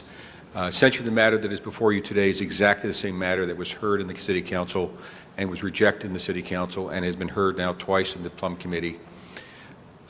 The action that is before you is to seek to request a settlement of a matter by unilaterally recording a tract map against a piece of property. As the city attorney has advised you in numerous times in numerous venues, there is no basis in law to do that. Moreover, under the Ellis Act, there is no basis in law to do that. There have been extensive settlement discussions with respect to this matter over the last year and a half. Extensive. And unfortunately, they have not resolved in a settlement. That is an opportunity we always welcome and will always look forward to, but a resolution of this matter by illegally in recording a map against a piece of property would create liability for the city, and that is not something that we think is in the best interest of the city. We believe that you should follow the advice of the city attorney, reject the settlement, and move forward with the litigation as and when it is prosecuted by the petitioners in this matter. We appreciate your time and attention. We are available for any questions you might have. Thank you. Thank you. Ms. Laura Burns? Esteemed council members, my name is Laura Burns. I would like to correct what Mr. Millstone just told you. The offer that is on the table has nothing to do whatsoever with recording the conditions. The offer is for you to revoke or withdraw the stamp on the landlord's declaration of intent to evict. Now, the issue here is permission. When you apply for a demolition permit, you are asking permission to demolish. And similarly, the RSO requires that you give permission to a landlord who wants to evict for no cause someone from their rent control department. Now, Aimco argued in front of the appellate court that the demolition permits were ministerial, that you had to give that permission. And the Court of Appeals rejected that argument. This is what they had to say about CEQA and ministerial actions. Under the facts of this case, it cannot be argued that CEQA does not apply to the Lake Street demolition on the ground demolition permits are ministerial acts. The exact same thing would be true for the stamp without which they cannot evict tenants. So we're asking you, we know that many of you are looking for a way to stand with, if you will, the Rosa Parks of Lincoln Place. Mr. Reyes, when you voted on recording conditions, said, let's give ourselves another week. There may be a vehicle that we can find. And Mr. Reyes, I don't see you right now, but I think this is the vehicle. And the same would go for you. Oh, there you. This is absolutely defensible, and it is certainly more defensible than the position that the city attorney is advising you to take, which is to stand side by side with the landlord, where on the one hand, he wants to keep that entitlement, and on the other hand, violate all its conditions. We want you to stand side by side with us. Thank you, Ms. Burns. Thank you very much. We will hold this item on the desk. That closes public comment period for this one. Next item. Item 25 is called special by Councilmember Cardenas. Mr. Cardenas.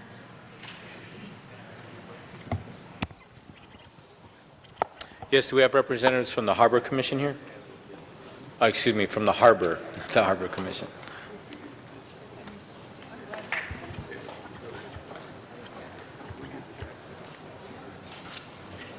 Good morning. We have one more minute of good morning. The process that you're talking about right now is basically refinances of current bonds over at the Harbor?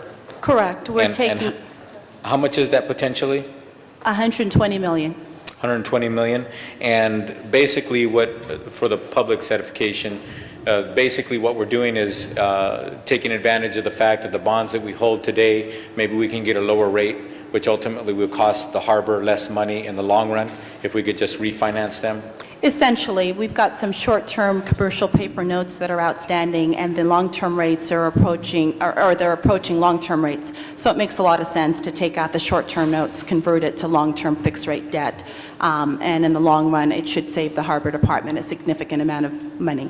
Okay. There's nothing in any written report that I see that indicates whether or not it's going to be a negotiated or a competitive process. What process do you anticipate that it will be? We are proposing a competitive process, and that is in the board report that went forward to the Board of Harbor Commissioners, and I believe it's also in the CAO's report as well. We looked at both, and we try and make sure that we use the process that makes the most sense. This is a very straightforward deal. The port's credit rating is extremely strong. We don't necessarily need a lot of pre-marketing. We've had discussions with underwriters, so we're going to go forward with a competitive sale to try and make sure that we're in the market as quickly as we can. So basically, the reason for going competitive has to do with getting into the market as soon as possible. That's a part of it. There's also the other portion that the sale itself is not complex. There's no necessary reason to go negotiate it. The other factor is the city charter is Time, please. Go ahead. The city charter is also very clear that where possible that we should use a competitive situation. And this is a particular deal where it makes just a lot of sense to do that. Okay, can you remind me again, what does the city charter say on this matter? It's, I could actually quote it if you like. Basically what it says is that to the extent... No, please quote it. Okay. No, go ahead. And the section as well. Certainly. It's Section 609D of the City Charter regarding competitive bidding or private sale. Revenue bonds shall be sold pursuant to a competitive bidding process. However, and that's where it gets into, if you can make certain findings, revenue bonds can be sold pursuant to a negotiated sale. And in the past, we've made those findings where that made sense to So what sell does it the charter negotiated. say when it says however?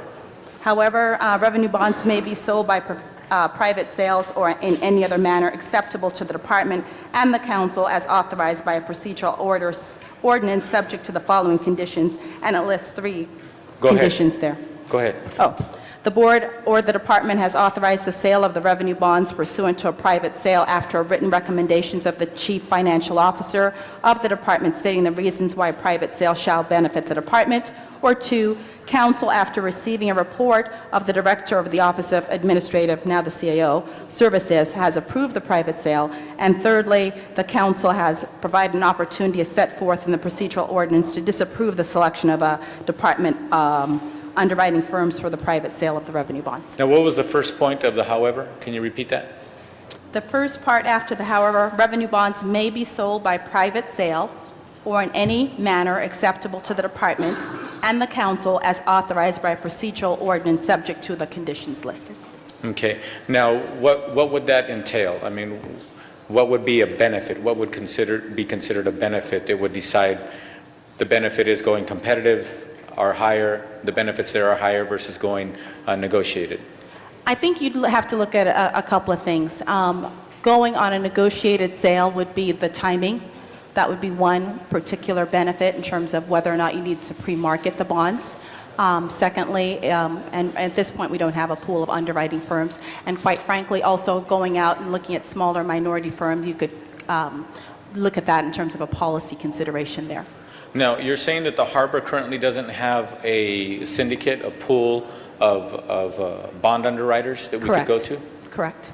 I thought that the harbor had just done that in the last 6 We months. did. We did when we refinanced some bonds, but when we had committed to you and to others that we would go through another competitive process to the selection of those underwriting firms when we decided, or should we decide to go forward with future bond issuance. So at this point, we don't have a pool that's set that we would just pick from. So the fact that we don't have a pool right now really does affect our timing in this Certainly. particular case. Correct. Okay, what would preclude the department from going ahead and putting together a syndicate?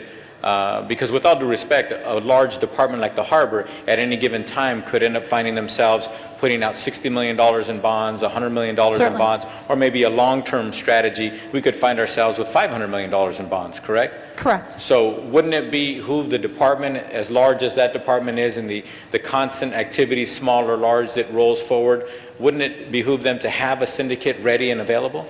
Absolutely, and two reasons why we're, I think, in a great position should we have to issue, let's say, up to $375 million worth of debt. We do have our commercial paper that's in front of us, so if we needed to trigger $100 million tomorrow, we're in a place where we can do that. Well, that's...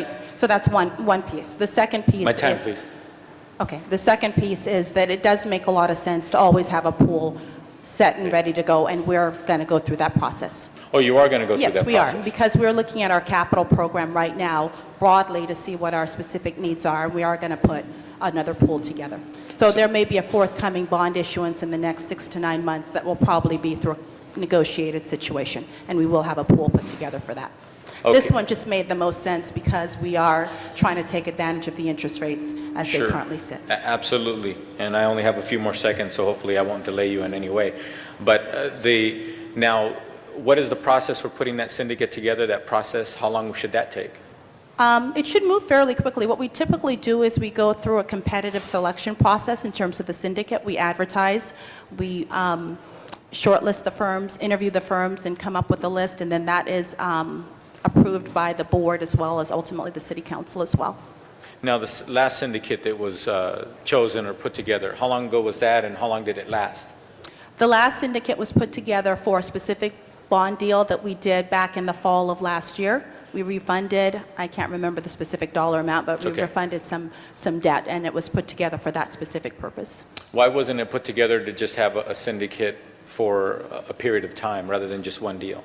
I thought that it would behoove us to make sure that we had a broad-ranging net so that we had as broad a syndicate as possible after discussions with the investment banking firm and others. So I wanted to go back out again so that we make sure. So you anticipate the next time you do it, you're going to have a much broader appeal to the I hope market, to. and you'll have much more applicants, more people to choose from, Absolutely. more organizations to choose from.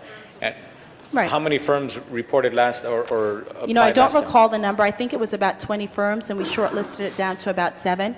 But again, we're going to hopefully cast the net fairly wide and also have a broader range of firms that we could look at. And I just didn't want to limit it to, this is the syndicate that's set up for future deals, and so others would not have the opportunity. There were a couple of firms that I think wanted to have the opportunities to put in a bid, and so I think we're going to go through that process again. Okay, I have more questions, so I'll just push my button again. Okay, Mr. Parks. Thank you very much. One thing I was wondering, because we remember the last deal you said was a refinance. Is that the reason we have a different process this time, that we did set up the syndicate because it was refinancing and this time it's not, or was there another reason?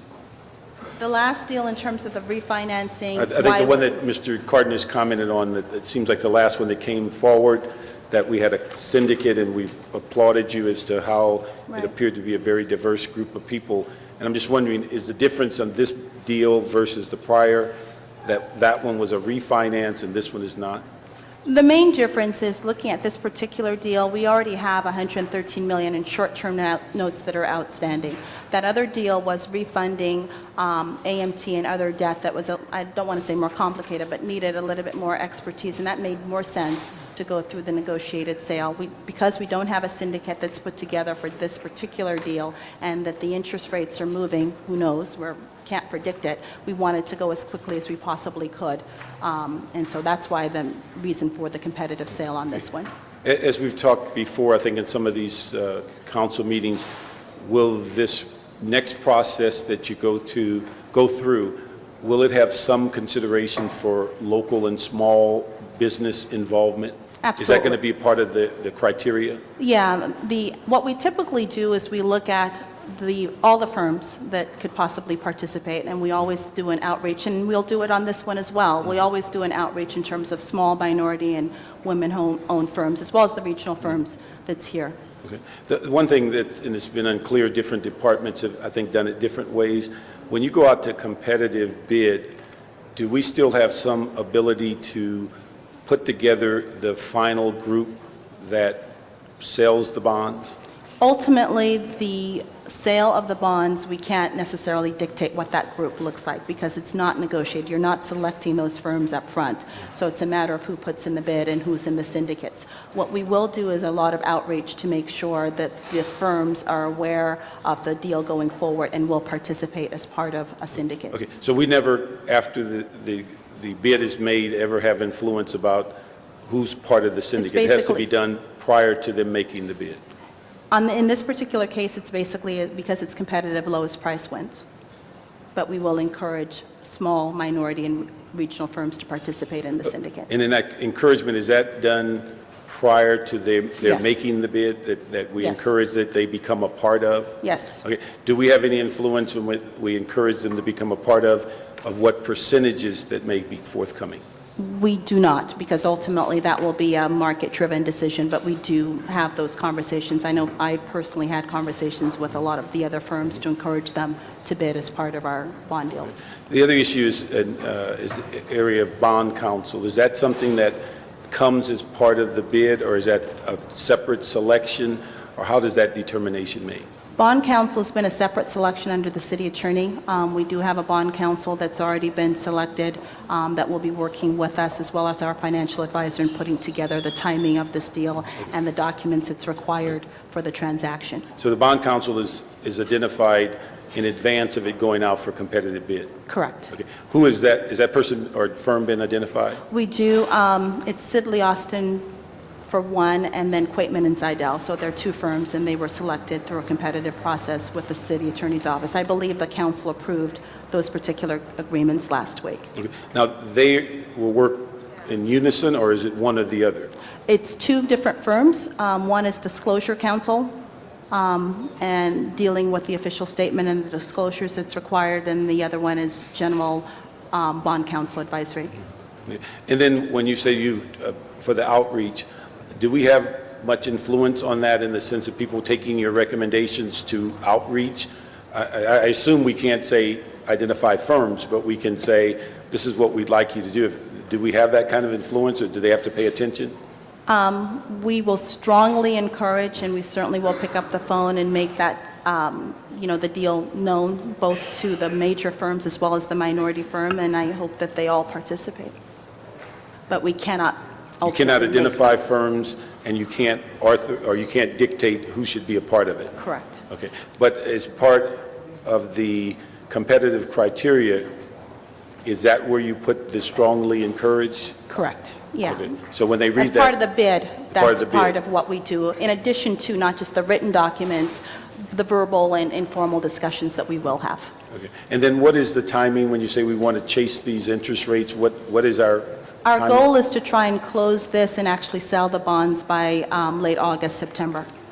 Okay. To And move that's as quickly as we selling all can. of them during this process, not cutting it in half and going over a period of time. This is selling all 120? It's $120 million for this dollars. particular tranche, yes. Okay, thank you. Mr. Cardenas. Thank you. You just mentioned that there are two bond counsels on this transaction, right, or transactions. Transaction. Now, on those bond counsels, is there one of them that takes a lead and the other one takes a secondary role, or do they take equal roles? Or Two different roles. One is Disclosure Counsel primarily, and the other does all the other documents related to the documents that need to be put together for the various hearings and the indenture, those type of documents. Now, these two bond counsels, have they been involved with the harbor on both of those interchangeably over time? Quaitman and Seidel, who is Disclosure Counsel, has historically played and continued to play the Disclosure Counsel role, which is on the official statement, and Sidley Austin has done the kind of broader role in terms of the document crafting, resolutions, indenture, those types of documents. And yes, to answer your question, they have been involved with the harbor for a period of time. Okay, but they've somewhat been interchangeable, but one has dominated one activity more than the other. Well, they have not been interchangeable. Quaitman and Seidel, I think, has always pretty much played the role of Disclosure Counsel. Okay. Now, when it comes to those two roles, which one is more fee-intensive when it comes to drawing fees on behalf of the firms? The broader role, the one that's crafting the non-disclosure counsel role. So Sidley Austin would be the greater in terms of fees. And one of those two firms actually is a minority-owned or woman-owned or something like One that? is a woman-owned firm. And they played when it comes to the fees, they played the minor role rather than the majority role? If you're talking about just dollars, it's usually smaller. Yes. Yes. Like what magnitude? 3 to 1, 2 to 1, You know, 5 to 1? I don't recall. I don't recall, so I don't want to answer it incorrectly. I could follow up and get back to you. Please follow up. In addition to that, when it comes to a financial advisor, that's a third party, right? That's not in-house? Correct. Okay. Who's the financial advisor or financial advisors on this package? It's Gardner, Underwood, and Bacon, and that's a minority-owned firm. And so there's only one? There's only one at this point. We are going to be going out through an RFP process. Their contract, I believe, expires in a few months, and so we'll be going through a process to select another firm. How long is their current contract? How long has it been? I think it's been about 5 years total. Okay. So it's kind of like a rule of thumb rotation, you try to go out every 5 years on financial advisor at the harbor? There hasn't been necessarily a rule of thumb. What we've tried to do, we had a contract that was in place for about 3 years with 2 optional. So it's a matter of timing. My preference is to go back where we can to see who else is out there that would be interested in getting involved with advising us on our bonds. And the current financial advisor would compete in that process if they choose to? They would. Yeah. And so I would assume because it sounds like they've had 2 extensions on their 3-year contract, that their work is at least satisfactory, without question. Their work has been very good Very and good. outstanding. I have no complaints. Okay. And then when it comes to underwriters, that's where the competitive process comes in, right? The underwriters haven't been identified. That'll come with the competitive process. We're going to go through a competitive selection process to identify a pool for future bond issuances. Okay. And when it comes to it being a negotiated process, in that negotiated process, there's a little bit more opportunity for spreading the fees out more equitably between the firms. When it's a competitive process, the winner gets it, and they just move forward and hopefully do a good job, correct? And the Correct. fees just fall where they may. Correct. Okay. So when it comes to, you read the charter, there's 3 main points in the charter to determine competitive versus negotiated, and I think the first one has to do with the CFO. Correct. Over at, in this case, at the harbor, who would Correct. make the first recommendation, and subsequent to that, it would be commission-level discussions and/or determinations to go that direction or not, and then ultimately the council, correct? Correct. I think if I remember correctly what you just read, it's basically those 3 main components. Correct. To determine whether or not we're going to follow through with a competitive or go with a negotiated process. Now, when it comes to a negotiated versus competitive process, like in this particular case, it would seem like on the surface that because of timing and getting out to the market, because the rates could change at any moment, correct? That it would make sense for us to do competitive. I think the competitive is twofold. Again, because the deal itself is not complicated, you don't necessarily need all the pre-marketing, the strong credit rating of the port. That's one aspect to it. And also the timing of the market to try and make sure that we access it, get into the market as quickly as we can. So those are the 2 major considerations. Now, if we did have a syndicate in place, would negotiated, putting that syndicate together and having them go out to the market, would that be slower than if we did a competitive process? It wouldn't be slower, but I would still recommend, based on the structure of this particular deal, that we go competitive. And why is that? It's very straightforward. Really, quite frankly, the other piece would be a policy consideration as to why we would do that. I've had discussions with some of the underwriting firms, both large and small and minority firms, and I think that they would not disagree that the competitive sale in this particular case makes a lot of sense. But please clue me in. You're losing me here. Why wouldn't it make sense? Because if it comes to timing, if a syndicate were actually in place, then timing wouldn't be in the issue of getting out to the market. Right. At least I'm interpreting from your answer. Right. So the fact that it's not complicated, does that mean that a negotiated process is more expensive than a competitive process? It could be. There's no way to really know. I think competitively, you certainly would have the benefits of someone bidding, and the lowest price would drive the deal. But even on a negotiated process, there's all kinds of reporting that goes on, and you can actually do a post-mortem as to whether or not you went out to the market and on that day you actually got good work done, in other words, competitive pricing, or not, right? You could. You could. So there's really no hidden, someone couldn't have an agenda to do a sloppy transaction or cost the harbor or the people money on a negotiated, because ultimately the reports are done, the actual department would actually review those reports and see and make an opinion as to whether or not, after the fact, whether or not it was a good deal or not for the people. I think ultimately, on both sides, you'd be incentivized to get the lowest price that you could. There's no doubt about that. But I think that you would also have the benefits of just simply the market and a lot of bids coming on that particular moment in time, so that you would be driving the lowest price on the competitive side of it. And if the deal is not complicated and not particularly requiring a lot of marketing or pre-marketing, I would see no reason why we shouldn't do it through a competitive process as it's been outlined and required under the charter. And being my last point, Madam President, my last point is this. So whether you go negotiated or competitive, the bottom line is, because we're talking moving forward, and nobody can hold tomorrow's prices or what have you. The bottom line is, after all of this, it's still a matter of being subject to the market, and hopefully if the market holds, people on a competitive process could actually give us the rate that they promised when we open up that envelope, and everybody just does their business and we're done with it. But on a negotiated as well, there's no magic there either, but then again, they could actually try to get that same price, or if the price improves, maybe they do a little bit better, and if the price gets worse, unfortunately, we're on the backside of the bad luck of the market having changed on us in a negative direction, correct? Okay, thank you very much. Correct. Thank you. Seeing no one else on the queue, Madam Clerk, that item is now before us. If you could open the roll, close the roll, tabulate the votes. 13 ayes. Item's been approved. Thank you. Next item. Item 36 was called special by Councilmember Smith. An amending motion has been circulated, and there are cards on that item. Yes, if you don't mind, Mr. Smith, we just have 3 public comment cards. If we could just take those first before your presentation. We have Zuma Dog, Matt Dowd, and Michael Hunt in our Valley office. Just going to connect up, see if they're still there. Yeah, Zuma Dog, y'all. Yeah. Am I rolling, y'all? Yeah, Zuma Dog. I'm running for city council. And so I want to speak up. People want to know what I'm going to be thinking about. I say $1.5 billion to redo the streets. I say no way. Make life better for the people on the streets. Don't spend $1.5 billion to fix the streets. You got homeless people that need homes. You got hungry people that need food. You got to put money into the schools. You got all types of problems that don't.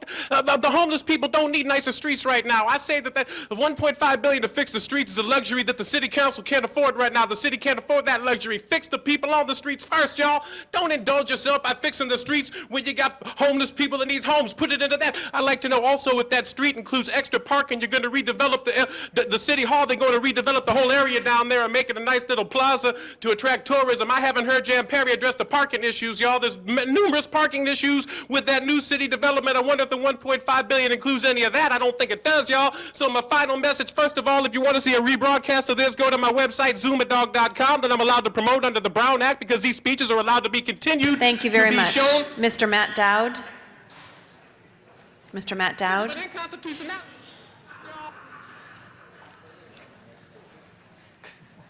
We're waiting for Mr. Matt Dowd. Mr. Dowd? Yeah, thank you. Thank you very much.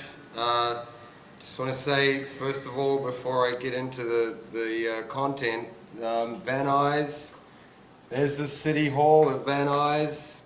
That's where we are right now. We've got this conference room. I want to promote this service. Anybody around the Valley who's got issues, and I know you have them, come on down here and have your chance to speak to the council.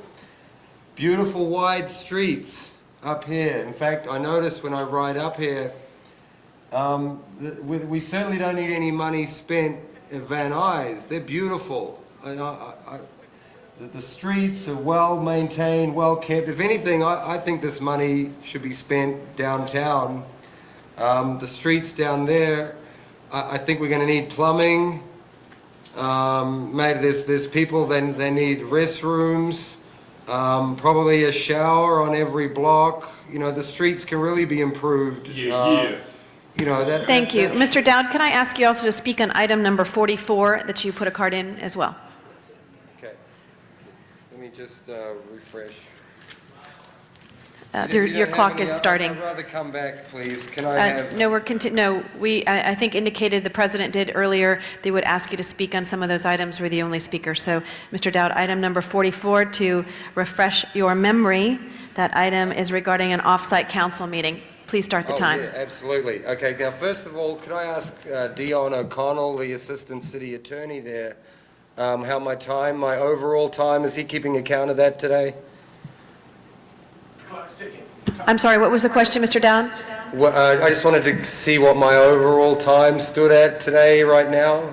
For my overall, they've been counting 6 minutes against me. Your time is continuing. Mr. Dowd, please continue your comments on this item. Well, you I have don't have a clock 33 here more at seconds. Van Nuys, and I've asked the question. I asked for my time to be stopped. Mr. O'Connell, please, could you tell me? Mr. O'Connell, stop his time for a moment. Would you like to tell him how many times he's spoken today? Mr. Dowd has spoken 4 times. This is the 4th minute of him speaking. Mr. Dowd, please continue. Thank you, because I don't like to be cut off.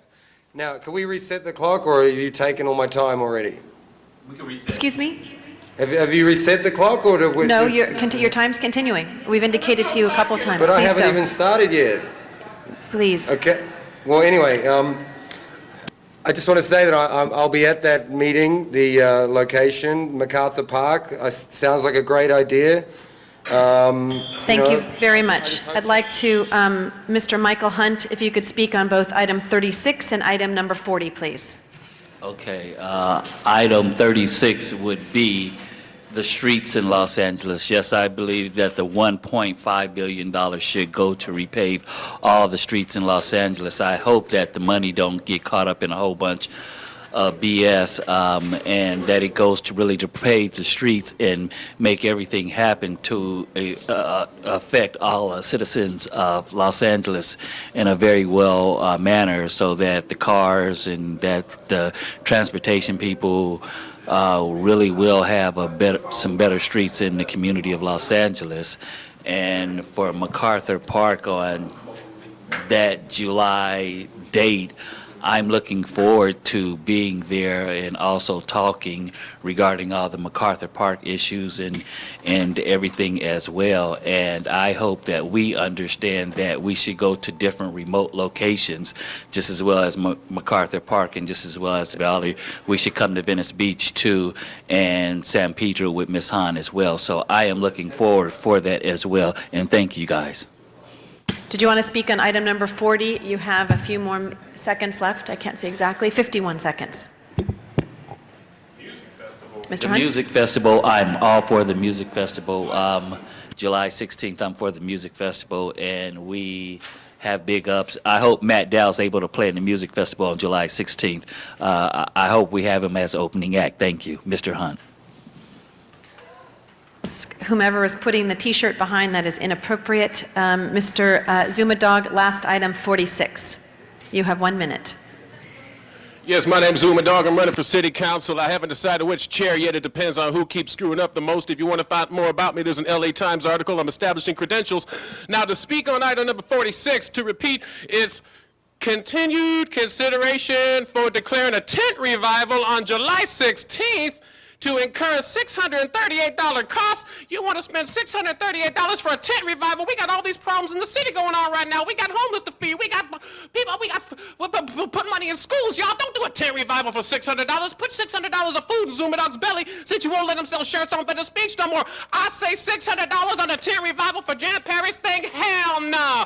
Zumadog.com. ZUMADOGG. You feel me? KCET. They're gonna be talking about Venice Beach on KCET. Sir, we'd like you to the item that is before us. Okay, well, the item is about a tent revival, and so I would like to hear somebody please respond as to why do we need a tent revival, y'all? No. Thank you very much. Public comment has been closed. If I could ask, just real quickly on those items, we did have public comment. If we could just suspend this item number 36 and go to those items we've had public comment on. Yes, Ms. Madam Hahn? President, could we send 25 forthwith, please? Yes, we can send 25 forthwith. I'd like to then on item 40, 44, and 46 are before us now. Madam, 46 is a receive and file. receive and file. Okay. If we could ask to call the roll on those items. Madam Clerk, open the roll, close the roll, tabulate the votes. 13 ayes. Okay. Those items have been approved or received and filed as appropriate. We will now go back to item number 36. Mr. Smith, thank you for your patience. I kind of got lost there. I'm sorry. Thank you, Madam President. You know, one thing, ladies and gentlemen of the council, that we all share in common, when we go to our public meetings, we all have our community concerns. Everybody has their problems in their communities. There's one thing that we all share in common, and that is the condition of the roads of the city of Los Angeles. We all hear repeatedly, time and time again, that the roads in the city of LA are deplorable. We know they are bad. We drive them. We see them. We want to do more. But we also know that in the 60 years since World War II, the city of Los Angeles has not funded once the amount of road repairs necessary to maintain the status quo. In 60 years, we haven't even maintained the status quo once. Part of that's federal funding and state funding issues, but also the commitment from the City of LA's budget to fix the city's streets. And so in 60 years, we've gone from a city street system that was a good system down to a D+ graded system. And it can never get better as long as we don't fund it. If we were to fund this year, next year, the next 10 years, double the amount of money we're putting into streets right now, we still would only raise our streets up to a C-. We need a major change in the way we do things. And what is before you today, as Mr. Cardenas has brought to you, is an opportunity to do that. A unique way to go about fixing all of our streets at one time, bonding it, taking it forward, telling the people of Los Angeles that we are going to do this one time, but we're also going to mandate that the future councils fund the city streets at an adequate level to maintain the streets in an A and B quality level. This is something that we all share in common. We hear it every single day. And I know we have should have 6 minutes here, right? As a presenter. Yeah, So I'd like to, I know it's on 3. We'll let you go three over. what I do is I want to give that other 3 to Mr. Cardenas as co-presenter on this as well. So I'll finish my comments and then turn over to Mr. Cardenas. We brought to you an opportunity to do that very thing, to fix our city streets, to answer to our citizens and say we are committed to doing that. We cannot do it out of the city treasury as it's currently constituted. So here's an opportunity to fix our streets, all of our streets, bring them up to A and B level, maintain them in A and B level from here forward, and say to our citizens that we are doing what is the right thing to do, the proper thing to do, and solving that one issue that every single one of us shares on a daily basis when we meet with our constituents. Before you is item 36A as well, which is a technical language asking, as we did just now on the housing bond, for the city attorney to return with the legal language. We're asking your support in solving one of these truly problematic issues that face the city every single year, and there is no easy answer to. There's no easy way out. The only way to do that is to go to the voters and ask them for permission to bond indebtedness, to fix the streets, and then continue forward once and for all, and leave our streets as something we can be proud of forever in this city. Thank you. Thank you. Mr. Cardenas? Thank you, Councilmember Smith, for outlining some of the main points about why we should seriously consider putting this before the voters. Today, the action is going to be to move this forward to the city attorney's office so they can work on the language on which it would appear to the voters and it would come back to this council for a final vote. But right now, I think it's a great opportunity for us to remind ourselves what our responsibilities are as a city. When it comes to local government, basically what it comes down to is the quality of life. And the quality of life of Americans, quality of life of Angelenos is to assume that we don't have third world streets, that we don't have potholes around every corner. And when you look at the city of Los Angeles today, out of our 6,500 miles of streets and roads in the city, 4,000 miles, well over 50%, well over half of the streets have some type of deterioration that is unacceptable and is inappropriate for the taxpayers and the people of Los Angeles, and the businesses, and the people who take their children to school and have to deal with it, the people who just try to go to the market just a few blocks away and complain about our streets and roads. That is inevitably what is going on with every family, every driver in the city of Los Angeles today. And today, unfortunately, what we've been able to do is to put together a budget for the department that fixes these streets and roads that would actually put us on a pace of fixing these 4,000 miles of streets and roads. We are currently on a pace of about 80 years. That means if you're lucky, your street or road might get fixed next year, or maybe it gets fixed 5 years from now, or 10 years from now, or 20 years from now.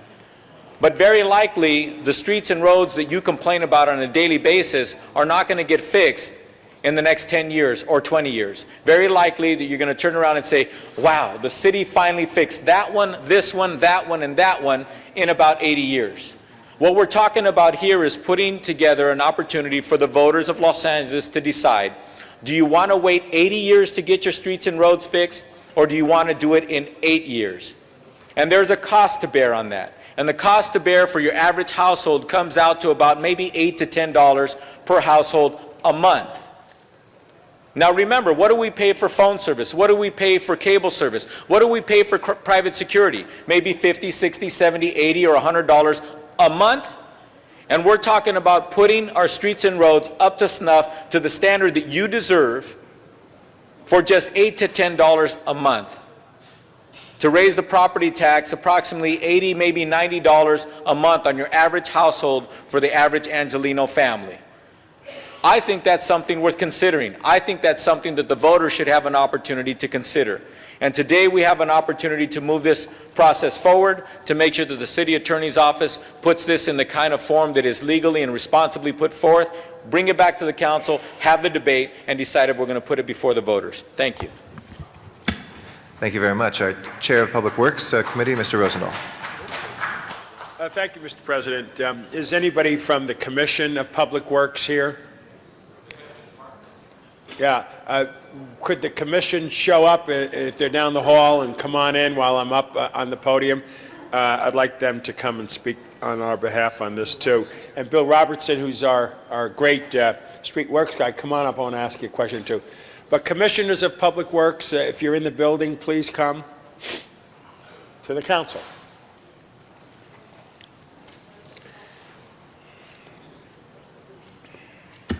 I was just informed there's also the President of the Board of Public Works making her way over. I believe terrific. So. I look forward to that. Just want to make a couple of quick points. As Chair of Public Works, it's obviously something that means a lot to me. I did not know some of the things Bill's going to tell us right now. But Bill, for us to do all the sidewalks that are scheduled to be done, that legitimately should be done, would take how much time?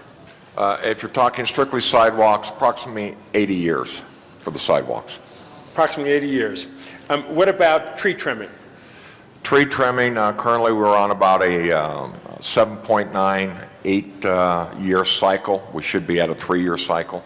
What about all the road repair and surfacing and all of those needs? Again, you're looking at 80 years. 80 years for that too. How did we get in such a situation like that? I think Councilmember Smith said it. Since World War II, the city has never funded the street infrastructure at the level to maintain it, let alone keep it improved. So we've had 60 years of neglect. And every year we wait, it becomes more and more expensive to rehabilitate those streets that require fixing. Councilmember Smith also mentioned that the street system is currently at a D+. If you stretch it on the good side, we might be a very, very, very low C-. The reality is, at the current funding level, 10 years from today, our street system, on average, will be an F. When it becomes an F, it now costs us 4 to 5 times as much money to rehabilitate a street that we could have spent maintenance money on to extend the life of that street. There have been a lot of councils before us 15 sat around this horseshoe. Why didn't they focus on this? I think it's maybe the city's priorities have changed throughout each generation, and it's never been a key for the city. The reality is that streets aren't sexy. They aren't beautiful buildings. They aren't bridges. But there's something that moves commerce every day. We use our streets every day, and we've just neglected them far too long. If the people in their wisdom, which I think they should be wise and support this, how would we spend that money and what would we accomplish in what period of time? Basically, the way it's structured right now, over an 8-year period, we would repair or rehabilitate a minimum of 3,200 miles of streets. We would slurry seal an additional 2,400 miles of streets. So an individual could see their street resurfaced the first year of the bond, and then again in the 6th or 7th year, they could see their street slurry sealed. So for the first time with this bond money, we would actually be doing what we should be doing, and that's fixing and then maintaining the street system. Would you have to hire more people? Oh, absolutely. Mm-hmm. And we could do this all in what period of time? Over an 8-year period. Mm-hmm. This has been like a secret in a dark hole for a long time. Do you know why? As far as we're concerned, it hasn't been a secret for over 25 years. We've been talking about infrastructure need, not only streets, but sidewalks, sewers. All the infrastructure as far as public works is concerned has always been a very high priority for our department. And I think we're now seeing that it's becoming a very high priority to the constituents and the residents of Los Angeles. Well, we love you, Bill, because every time you show up, we ask you to do something, everybody's happy in community. I can tell you that as Chair of Public Works. Joining us now is Cynthia Ruiz, who is the Chair of the Commission of Public Works. Explain your relationship to him and your thoughts on this measure. I've never seen this man before in my life. No, I'm teasing. Well, with the Board of Public Works, as you know, the commissioners oversee the different bureaus, and Street Services is one of the bureaus that we oversee. We work very closely with Mr. Robinson, and I have to say that he's one of the great leaders in the Department of Public Works. Mm-hmm. So what's your take on the need for $1.5 billion and take 80 years and do it in 8 years and do the things that we should be doing to the infrastructure of our great city? Well, there's no doubt about it. The Department of Public Works and the City of Los Angeles need money to fix the infrastructure. And this is not a new issue. We've actually been looking at an infrastructure bond since 2002. So we've been looking at this very closely. However, my personal opinion is that we have to be very strategic in terms of timing when we go out for this bond. I was in the general manager's meeting with the mayor this morning and got a briefing, and I found out there's going to be 12 different state bonds on the November ballot. So sometimes when you have a crowded state bond, the ballot's crowded with state bonds, it might not be the best time to try to push a city bond. I don't know, but I know that we do need the money, but I think that we have a lot of smart people in the city that will figure it out when the best time is. So sort of somewhat you're saying we might be overloaded for this November? Well, I think the voters might be overloaded. When you put so many things in front of them and they don't understand it, they might have a tendency to say no. Because last November, as you know, the message that got out was say no to everything. And we know the end result there. But no doubt about it, the department does need money, and we do need a bond. We just have to be strategic in terms of the timing of it. Mm-hmm.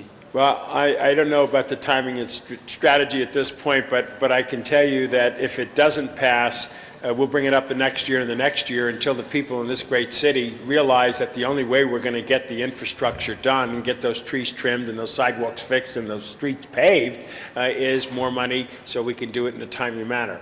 So hopefully the people will see the wisdom in it this November, but if they don't, I'll tell you, I'll reintroduce it for the next one and the next one until the public realizes that we need to invest in our infrastructure if we're ever to be a great city. I wanted to second this motion, but I couldn't because I was Chair of Public Works and all of that, but I think it's a great opportunity for the people of Los Angeles to focus on their own backyards, their sidewalks, their streets, and their trees, and this would be a worthwhile investment, actually, in ourselves. Thank you so much. And then one of the things that we've been doing as a department is over the last 3 years, we've gone out to the public to try to educate them, and particularly the neighborhood councils, to let them know how much money it does take to run Department of Public Works and fix the streets and trim the trees.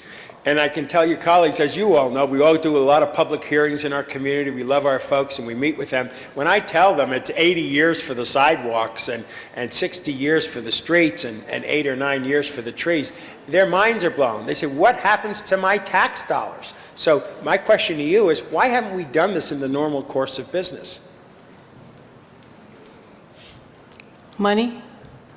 I mean, what do you mean, why haven't we done? We just have never had enough money in the budget to do it. And so we kept deferring. And I have to say that Street Services does a fabulous job. With the budget that they do get, they work very hard at efficiencies and do an excellent job providing services within the limited amount of money that they have. But we do need, no doubt about it, we do need more money to be able to completely fix the problem. Okay, well, thank you both very much. Thank you, Mr. President. Thank you, Mr. Rosendahl. We next have Ms. Hahn, Mr. Zion, Mr. Parks, and Ms. Gruhl. Ms. Hahn is first. Thank you. Certainly, we all know that this is a huge problem in Los Angeles. I'm a little just unclear, though, in terms of what this infrastructure bond money would actually pay for. Are we just talking 4,000 miles of streets? Do we have alleys as a part of this? Currently, the way it's structured at this point in time, it is strictly streets. I mean, that would be part of what I would like to see maybe added, because I know in my district, alleys is a huge, huge issue. In fact, it almost makes people as mad as the street. Some of the alleys in my district are in complete disrepair.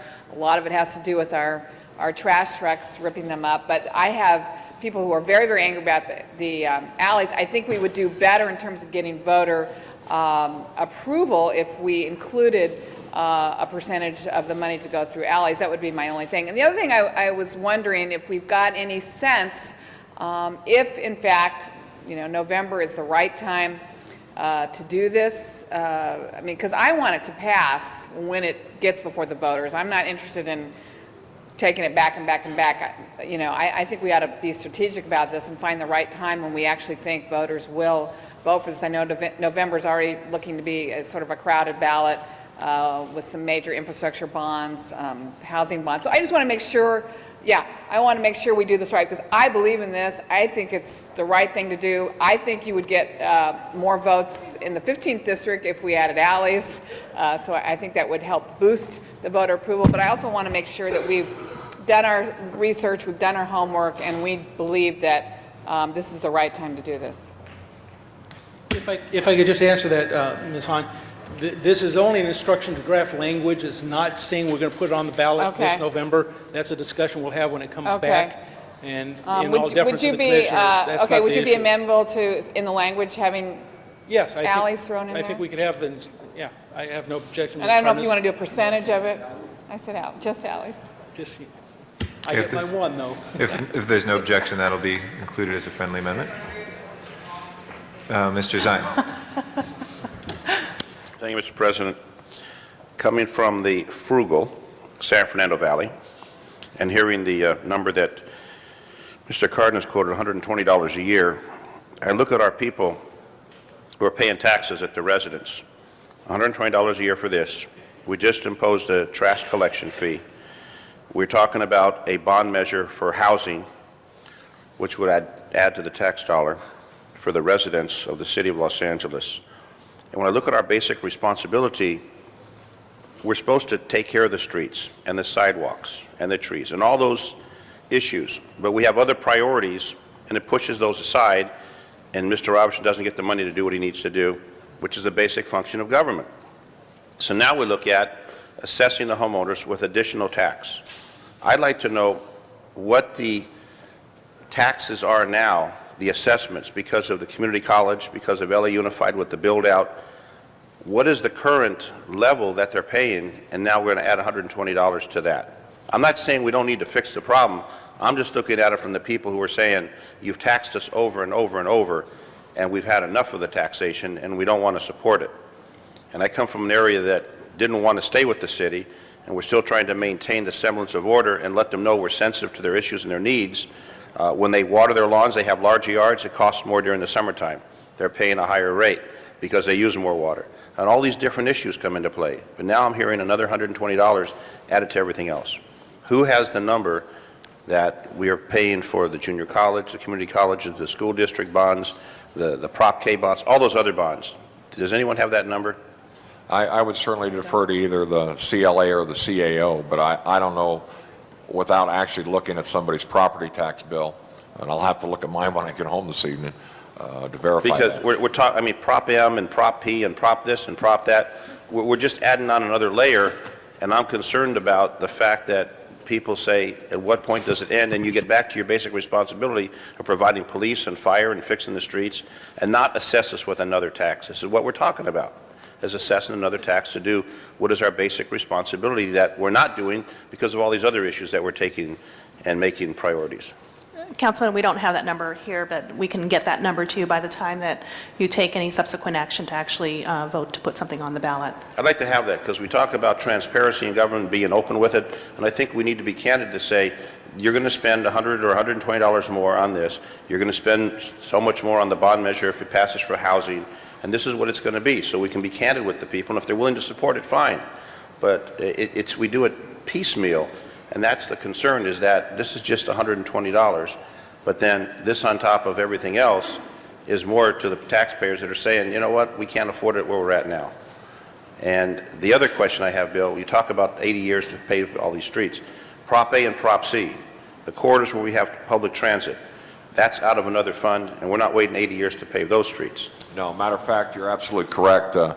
Because of the Prop C funding that we get for the transportation corridors where we have bus travel, those are the best streets in the city of Los Angeles because that $11 million has been there every single year, and we've been allowed to budget and allocate based on the actual need.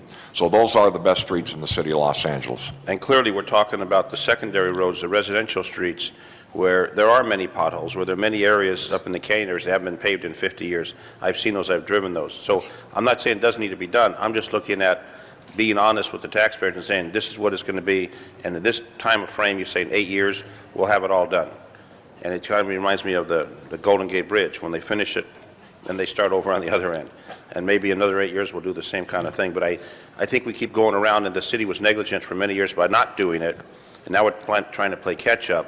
And since we have all these other programs in place, we can't take those down. We can't say, well, like, the Ethics Commission we're going to eliminate, and this commission we're going to eliminate, and that commission we're going to eliminate, and the Public Works Commission we're going to eliminate. We can't do that, and then say we're going to have the money for this. That's one of the concerns, one of the issues that I think we have to be candid with and let the people know. So if we can have that report, I'll support this at this level, but to have that report back and exactly how much more we're going to add on to what's currently on the tax bill for the assessments that we give the homeowners, because it falls clearly on the homeowners, the property owners of the city of Los Angeles. Thank you. Thank you, Mr. Zine. Mr. Parks is next, and then Ms. Grube. Thank you, Mr. Chair. Bill, I may have missed this earlier, but in dealing with the issue of currently with the street issue, is that we're saying it's 80 years if we follow along the program that we're at now. That's correct. Okay. What is your perception in the sense of the state bond and this proposal? How do they mesh together? Well, historically, when you look at anything that's coming down from the state's level, the one thing that they tend to neglect is the local streets, our residential streets. Residential as opposed to... As to arterials, collectors, those that serve the greater need or cause for the city. And local, we're generally saying, those generally are residential is what we refer to them? Yes, that's correct. Okay, all right. So those, they generally leave in the hands of the local jurisdiction, and they're more concerned with the thoroughfares? That's correct. Okay. And when you look at the street system in the city of Los Angeles, currently, as we sit here today, we have 4,100 miles of street that need some type of attention today. 1,000 miles of failed streets, which are in our local neighborhoods. Those are our residential streets. That's our biggest need right now. Okay. And with that issue of our current proposal, what does it mean to you when we say the maintenance of them? Is that just repaving later? Is that part of our street sweeping cleaning program, or what does maintenance mean? Basically, when you reconstruct a street, we have what we call a pavement condition index. When you pave a street, it becomes basically a new street. It's a 100. That's the rating we give it. As that street ages, within the first 5 years, you'll start to see some very small, fine loss. You'll start to see little cracking. At that point, you slurry seal that street. Okay. So that preserves that street for another 5 to 7 years. Then you come back again and slurry seal it again. You can actually slurry seal it the third time. So over a 20-year period, which is the life of a street, all you've done is performed minimum maintenance, which is very inexpensive as opposed to actual resurfacing. Okay, so the public should be aware it's actually the materials that actually fix the street, not the cleaning or the equipment in that regard. That's correct. Okay. Now, what about when you do that program of slurrying 3 times such, does that eliminate or diminish the whole issue of potholes, or do we still have that feature going on? When you perform the required maintenance, I can't say you're never going to have a pothole, but you're going to eliminate 80% of the potholes that exist. Our problem is because we neglect or we don't have the funding to perform the proper maintenance. That's why our streets develop those potholes, the cracking, the alligator cracking, water infiltrates it, and then the street next step is a failure. Okay, and then I think we're on a plan to finish all of our alleys over the next 3 years, then that maintenance would be in this fund also? That's correct. Okay, so then therefore we would, when we eliminate all unpaved alleys, then we're just maintaining, just like a street, a paved alley as part of our program? That's correct. Okay. The other issue is, and again, colleagues, I think it's in the sense of the streets, I don't know if we could have a better issue, and it kind of fits into our 1% in our budget in the sense of how we've started dealing with infrastructure. I am equally concerned, and I think from some of the comments, is that we do have a real picture, because incrementally it could seem like $10, $12. Collectively, then what people will believe and how they'll deal with the variety of things that are on the ballot. And I think we have to be careful of that timing and also the right placement, and look at whether it's, at what point are there other elections that we piece this in. I think that's the kind of thing that if we want to be assured that it passes, that we're not going to cross purposes with each other at the time that people believe the state's covering it. Now we're saying we're going to leverage the city resource in a couple of different areas. And so I think we can't disagree on the necessity and the importance, but I think the timing and the political process has to take in and see what the issues are as far as the likelihood. And the only other thing would be left out is sidewalks. I mean, at some point in time, we may even find a way to fix sidewalks. Thank you. Thank you, Mr. Parks. Ms. Gruhl, and then Mr. Cardenas. Thank you very much, Mr. Garcetti. And being the having the name of the Pothole Queen, which has its good days and bad days, I understand completely the importance, as we've talked about, and creating the 50-50 sidewalk program. And Mr. Smith's right. I mean, you look across the city, that's a lot of what people talk to us about when we knock on the door. And by the way, I got an email this morning from Mr. Harrington, who indicated that the patch you did on Coldwater was better than some of the others, and looking for the long-term solution. Because we also know this was an instance where Coldwater Canyon, which has no buses that go over it, so it's ineligible for some of our larger pots of money. We have had a challenge in being able to restore it to what we think is important, because the cost is prohibitive. Same with unimproved streets. I don't know how many of you have, I know we have unimproved alleys, but I have unimproved streets where people were annexed into the city of Los Angeles, and because they're unimproved streets, again, ineligible for gas tax money, we cannot repair their streets. They expect us to repair their streets, but we are working on a legislative fix, we hope, on that. I share some of the concerns and questions that I think Mr. Zine and Mr.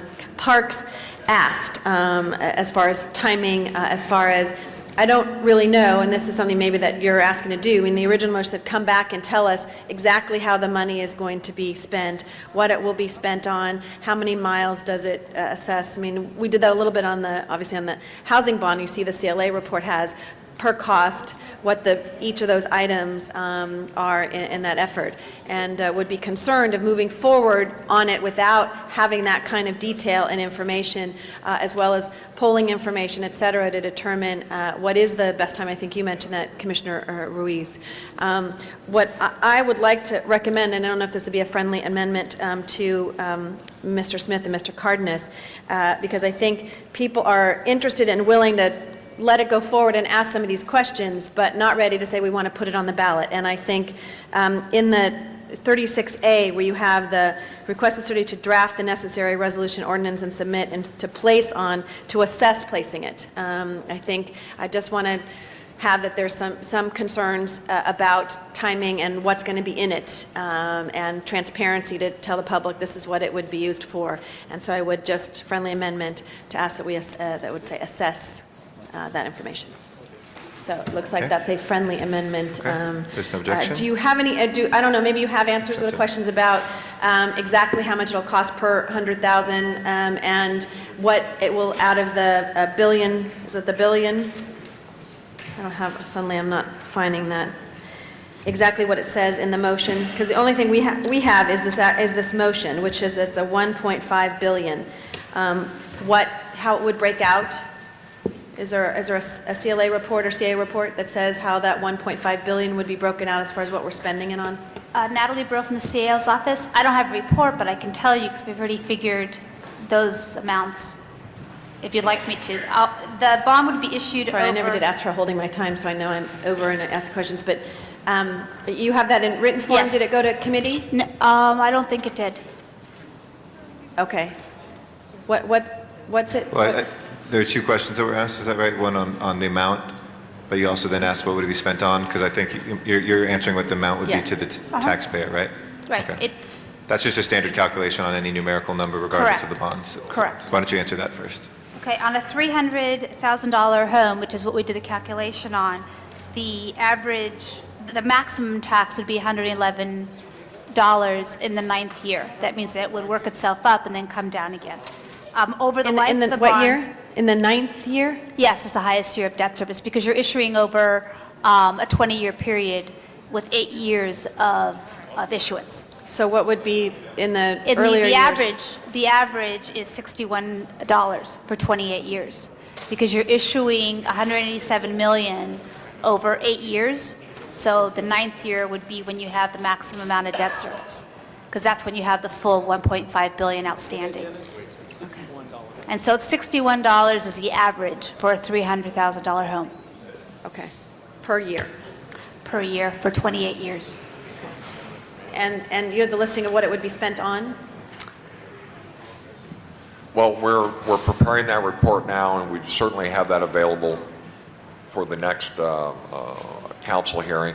Our problem is that there's 68,000 segments in the city of Los Angeles, and we have to go back through each one of those and look at the current conditions and then project over the 8-year period exactly what streets are going to be done and what type of work is going to be required, whether it's a maintenance blanket, resurfacing, rehabilitation, or the slurry seal. So that's the time-consuming part. We're working on that right now. We anticipate that would certainly be available here in the next couple of weeks. And that's streets and includes alleys, no sidewalks? Right now, it includes strictly streets. If the amendment goes through that we add the alleys, we would go ahead and look at those improved alleys in the city of Los Angeles that may require some type of resurfacing or maintenance on it. If I have another question, I'll ask. I know there's other Okay. people in the queue. Mr. Cardenas is our next speaker. Thank you, Mr. President. Well, today I'll be more than happy to debate the issue of whether or not it should go on the November ballot or not, or what have you. We just voted through the process on another bond, city bond that would go on the ballot. Somebody mentioned earlier, I think a commissioner mentioned that it's already crowded. Maybe, maybe not. It's a good time to go on the ballot. I wasn't prepared to do that. I think we're going to have other policy discussions. Today's discussion has to do with going forward to the city attorney's office. I think it was very appropriate to ask the policy question as to whether or not we should add alleys to it. So on that point, what is the approximate rough idea that it would cost to infuse the alleys in this as well? I know there's not as many street miles of alleys. It's a smaller component. So roughly, what do you think it would take to get an aggressive taking care of the alleys like we're trying to be aggressive about taking care of the streets? Basically, currently in the city of Los Angeles, there's 400 miles of improved alleys, another 400 miles of unimproved alleys, which includes the 38 miles of dirt alleys, which we already have a plan to complete over the next 3 years. So I think that the largest criteria is for those 400 miles of improved alleys that Councilwoman Hahn mentioned. She has a number of alleys that have actually been improved or were improved to city standards, but then over the years, because of trash trucks and other reasons, they have now become failed alleys. So we could address those. Certainly their cost on the improved alleys is going to be a lot less than a street because they're much narrower. But I think that under the current bond, we could certainly put that in there and then leverage some of our existing maintenance money to ensure that those get addressed as well. Okay, so it's not something that doubles it or something that even puts Not at all. 50% on that. So it would be a small component of that, so it's possible to infuse that in there and then still do justice to the 8-year program that we're talking about. That's correct. Okay, so with that, I'd just like to add that as Greg Smith said, the co-author of this motion, that to explore that and look into that and possibly infuse that in here, it's not a problem. It still follows the intent of what Mr. Smith and I were trying to do here, which is to improve the streets and roads to a caliber and a standard that Angelenos deserve, and alleys should not be left out. Now, when it comes to putting this on the ballot in November, that's not the discussion that's before us. If we want to infuse that discussion, if anybody wants to do that, let's go at it. But the bottom line is, I think we're going to have another opportunity to do that. And if for some reason Mr. Smith and I don't follow through with the process in mind, the dates, then we will inadvertently have missed the November opportunity. But to have that discussion in a robust manner, a respectful manner, I think the better time to do that is the next time it's before us, be it committee or on the council floor or the combination thereof, because with all due respect, members, we've been respectful with the other processes of bonds that have been going through this procedurally, and we'll have those robust discussions on those bonds as well, be it housing or otherwise. So with that, I just want to hopefully respectfully ask my colleagues that let's save those discussions again before the people at the next step. Today it's a matter of getting it procedurally to the city attorney's office so that they can work on the legal language. Thank you. Thank you, Mr. Cardenas. Anybody else wishing to be heard on this? Mr. Clerk, we have just one amendment that was accepted as friendly, is that correct? Were they all considered friendly? I'm sorry. I think there are two. Ms. Hahn, Ms. Gruhl, both each had one? Actually, there was a motion by Ms. Hahn, seconded by Mr. Smith, to have the Bureau include in its report request to add that a percentage of the bond money go to alley repairs. Right, and that was accepted as friendly. Then Ms. Gruhl also added a word about assessing or something. Was a recommendation by Councilmember Zine to have the department also include in its report the total dollar assessed currently on property owners on all other bond measures. And then Ms. Gruhl had one? And then Ms. Gruhl had a friendly amendment to change the amending motion to put the word assess, placing it on the November ballot. Okay. And by assess, we don't mean impose a tax yet. We mean figure it out. Okay. If we can open the roll, close the roll, and tabulate the vote. 13 ayes. That is approved. All right. Next item, please. Mr. President, that does leave just the closed session item. Okay, we will now go into closed session with accordance to California state law for executive session for legal matters before us, and if we take any action, we will, that requires public announcement, we will do that as soon as we come into public session. Thank you, and we will be back in a little bit.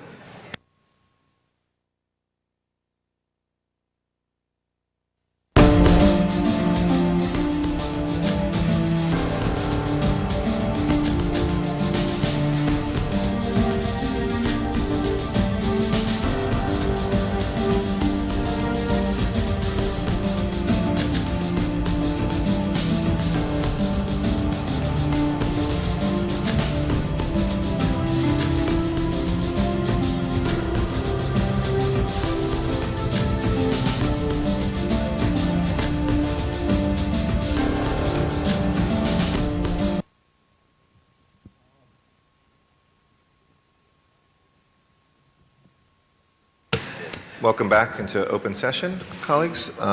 Next order of business, Mr. Clerk. Council has motions for posting and referral. Those are posted and referred. The desk is clear. Okay. Are there any announcements, colleagues? This would be a time for announcements. Mr. Parks? Yes.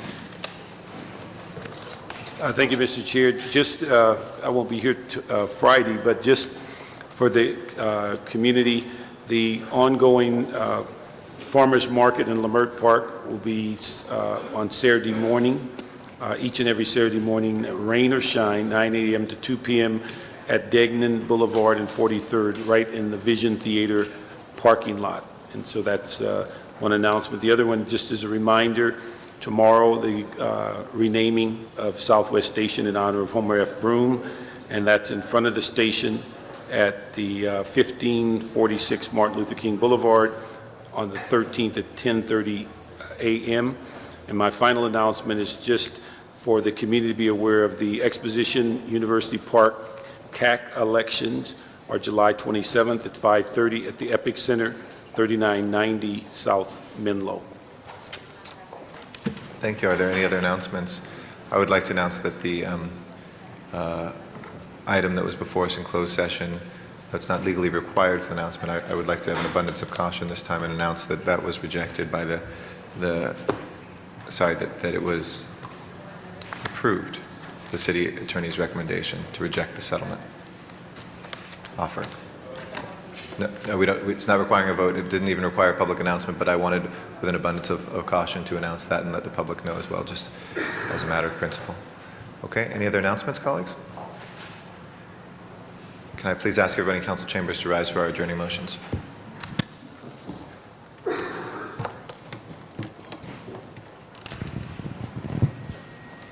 Can I ask you to rise, ma'am, for our adjourning motions, please? If I can ask you to rise, ma'am. Thank you. Mr. Wesson. Mr. President, members, yesterday, a young girl by the name of Anna Interiana, who was 16 years old, leaving from Hamilton High School in Mr. Weiss's district, heading a block east to the district that I represent.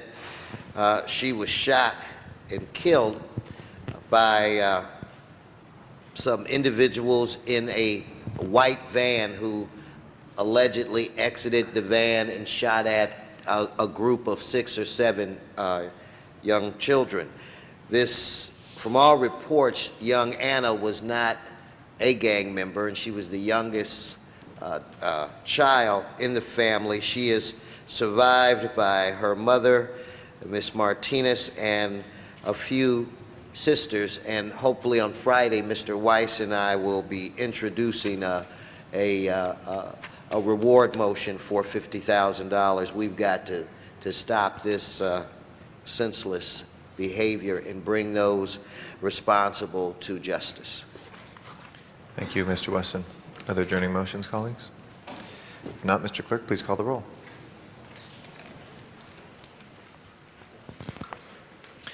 We will next be meeting on July 14th, this Friday at 10 a.m. here at City Hall. Until then, this meeting is adjourned, and have a great day. Thank you.